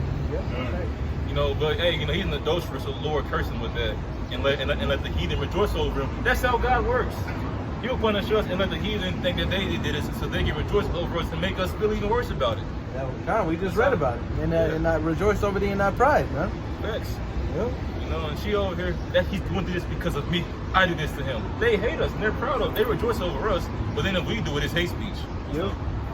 That's why the Most High is going to remove them out of our midst, man. They're no longer going to be taking part of our blessings, man. All right. It says, verse 12, I will also leave in the midst of thee an afflicted and poor people, and they shall trust in the name of Yahweh. The remnant of Israel shall. Stop. Now IUIC teaches that I will leave in the midst of thee an afflicted and poor people that trust in the name of Yahweh. What they say is that we don't get that name to the kingdom of heaven. We ain't gonna be poor and afflicted in the kingdom of heaven. So we're gonna be in the kingdom and still be like, damn, Lord, please.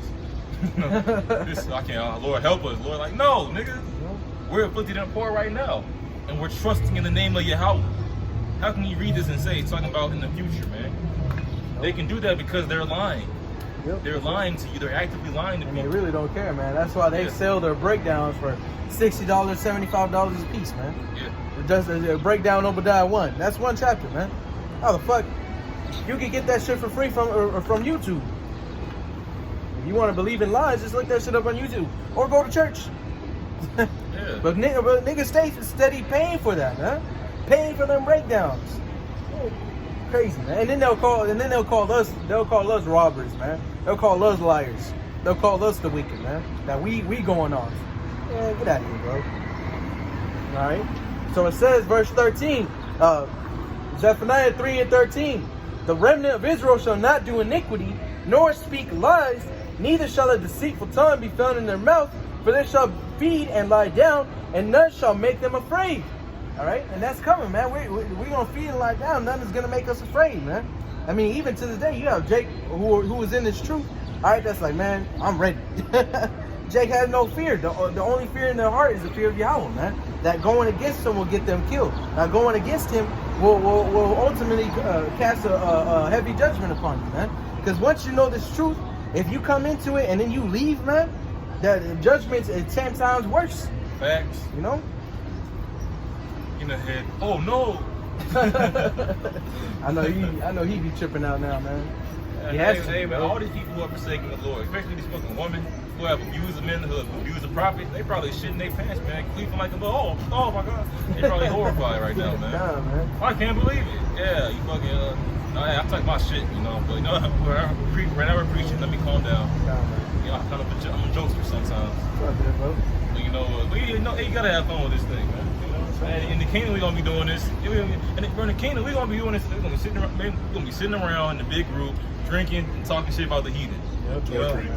And that's ruling. We were made to do that. We were literally made to dance, laugh, you know, and rejoice and praise the Lord while we do it. Have sex and praise the Lord while we do it. Yep. The Lord made alcohol for us to get drunk. Yeah, hey, get fucked up, nigga. You know, that's what it was made for, man. Like, man, like the earth is, in people's mind, you can't have fun if you're being righteous.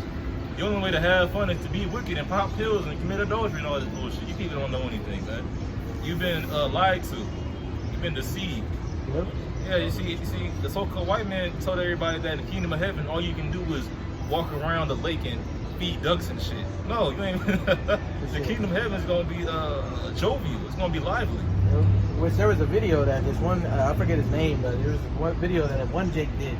And he was talking about how in heaven, you know, all they're gonna be doing is, you know, the putting their palms together and they're going up singing like pretty much like the Halo theme song, you know. But down in hell, you know, down in hell, he was sitting there like, no, man, we got AC, we got bitches, you know, we got all this.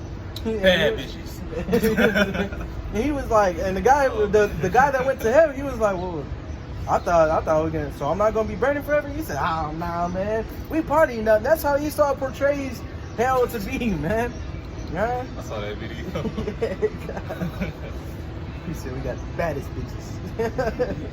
These niggas are crazy, man. That's what people, and that's really how people imagine it, man. Is that heaven is just some place where you just up there singing praises all day long, and hell is just somewhere where you either burn forever or you just doing shit, man. Yeah. So they say that hell is fun and heaven is boring. Subconsciously, with that saying, is Satan good, God bad? Yep, that's right. That's all that really. And that's what Satanism is. You know, and I've had people argue with me. Well, Satan is good because Satan loves everybody, man. He accepts everyone. Oh, hold on. Wait a minute, Christians. Did the Christians hear that? Yeah, Satan loves everybody. Yep. In order to love everybody, you have to be Satan. Yep. You gonna love a pedophile, a murderer? Yep. He's an acceptor of everyone. I was like, and just going into that, I was like, that kind of sounds like something that I've heard of that's not called Satanism. It's called Christianity. That's what it is, bro. Y'all be serving the same God and not even knowing it, man. Sounding dumb as hell. You people are thrust through. That's why we need salvation, man. That's why the Lord is going to remove these heathens from out of us, man. Because it's written that there shall be no more going in or going out in Israel. Meaning no more doctrines or false ideologies are going to come and sway us from serving Yahweh Shemel Shan, man. Because that's what happens right now, man. The heathen came into our people. Our people accepted the heathen, all right? And through accepting the heathen, they were marrying their daughters. Their daughters are making the men serve their gods, man. And here we go, man. That's what happened to King Solomon. And King Solomon was a righteous king up until the very latter end. Bro, and that problem happened all the time. It happens even right now. Yep, that's why even in Nehemiah, I think it's we were just reading it last night. I was just reading. I forget the exact chapter. But even in Nehemiah, he was like, bro, y'all over here worshiping these women. Didn't King Solomon send by all these things? Yep. Now y'all doing it again, talking about righteousness. God, he was pissed even too. back then, it's like niggas was like, hey son, listen to your mother. Yep. Even back, oh my goodness, and that's why it's so beautiful how right now, how about Shemel Shah is building the house of David back. He's restoring us as we were in the beginning. Yeah, that's right. Consider the things of old, right? God. So this is going to be Ephesians chapter 2. I started at verse 18. That'll be at verse 17. God. And came and preached peace to you, which were afar off, and to them that were nigh. And we're on the opposite side of the planet right now, man. Far off. Verse 18. For through him we both have access by one Spirit unto the Father. Yep. Now therefore ye are no more strangers and foreigners, but fellow citizens with the saints. Now, what does that mean, brother? Strangers? It's talking about the Moabites now. It's talking about Esau now. Nah, bro. Yeah, man. See, it is. Well, let me finish reading it about it. Go ahead. It says, but fellow citizens with the saints and of the household of God. Now, what this is talking about the Israelite foreigners who became like the heathen. Because according to Esau Churches, man, you need one history, man. Whenever the Babylonians took down Jerusalem, who went into the temple and ransacked the temple? Was it the Babylonians? No, Esau came in there and did that. Yep. And then Esau went into the Babylonians and told them, hey, it's some niggas hiding over here. Some niggas over there hiding in a cave somewhere. And then in 70 AD, they did it again. They took the temple again. But now Jesus loves them, so it's okay. Now Jesus loves them, it's all right. And then Book Babylon, the Edomites really were all done away with. Isn't it written that we shall all appear before God on the day of judgment? So they're going to come back anyway. Yep. Fucking, what are you Christians talking about, man? Sound dumb, bro. Yeah, man. Now the strangers gonna be with the saints. They did all this shit to us. Literally, the whole Bible is about man, look at the Pharaoh story. The Pharaoh, man. God destroyed Pharaoh and his people. Fucking with Moses and his people. Yep. That's a race war, sir. Keep it going. Verse 20. Ephesians 2:20. And are built upon the foundation of the apostles and prophets. So the foundation of this is coming from who? The prophets. Moses was a prophet, right? Yes. Well, Moses sit down with the Edomite and call him brother. Yeah. Moses called him a bitch ass nigga. No. You want to destroy him, bro. Yeah, Moses punched that nigga in the face. It says, and are built upon the foundation of the apostles and prophets. Yahweh Shai himself being the chief cornerstone. Yep. So Yahweh Shai is that foundation. So whatever Moses believed in, Yahweh Shai believed in it even more. Yep. Whatever Isaiah was saying, Yahweh Shai say it even more. Yep. Verse 21, in whom all the building fitly framed together groweth unto an holy temple in the Lord. in whom ye also are builded together for an habitation of God through the Spirit. So the Spirit, so the Spirit itself, the Holy Spirit came down from heaven and put life into us, right? That's how we're doing this. That's how we're making this huge building into Yahweh Hashem Yahushua. That's how the church is being established, man. And man, it's Israel all over the globe waking up, preaching the name of the Lord. Yeah, that's right, man. Because now Yahweh Hashem Yahushua is getting ready for the wonders, man. Yahweh Hashem Yahushua is going to put the wonders in our hands, man. Hey, Yahushua did wonders. Yahushua went into Herod's wife dream and chased her around like Freddy Krueger. It's written, real talk. She said, hey, it had nothing to do with this, man. I'll suffer many things in a dream because of this thing. Yahushua's popping up and chasing her, man. 1, 2, bitch, I'm coming for you. You know? Real talk. Yo, and then he was bringing the dead back to life, man, walking on water, telling the elements to stop doing what they're doing, and they would do it. He was ejecting demons out of people's bodies, man. Man, right? Like when Yahushua died, the saints woke back up, and a lot of the saints were mighty men. So imagine you a Roman, imagine this is your empire, you know, and you have the goddamn phalanx and the trebuchet. Matter of fact, the trebuchet was created by the Byzantines. The phalanx, you know, siege battlements and different weapons of war. But now the saints woke back up. Imagine Abraham woke back up. Now, first off, you know how much bigger he was than everybody at that time? Or King David woke back up, or Caleb, or one of the mighty men woke back up. Now, horrifying that is for Esau, man. So, bro, hey, man, you can't beat us. We're superheroes, and that's why, man. This cartoon called motherfucking Omni, man. He was like, man, they were sending lasers and missiles at him, and he was telling his son, I'm stuttering, right? It's like, but it's a cartoon called Omni, man. It's very brutal. I love it. It's amazing. Like, you be tearing niggas apart, the guts be coming out. It's like, all that. The cartoon is called Omni, man?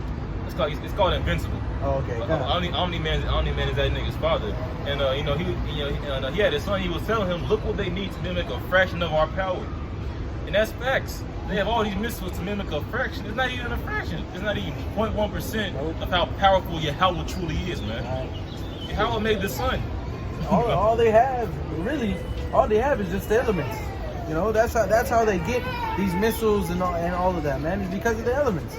You know, man, they take the creation. They take a rock. You know, some certain elements, what's it called, trivium. There's an element called trivium. It's highly explosive, and it's in nukes and bombs and everything, right? Yeah. They get that element with some rocks and metal and put it together.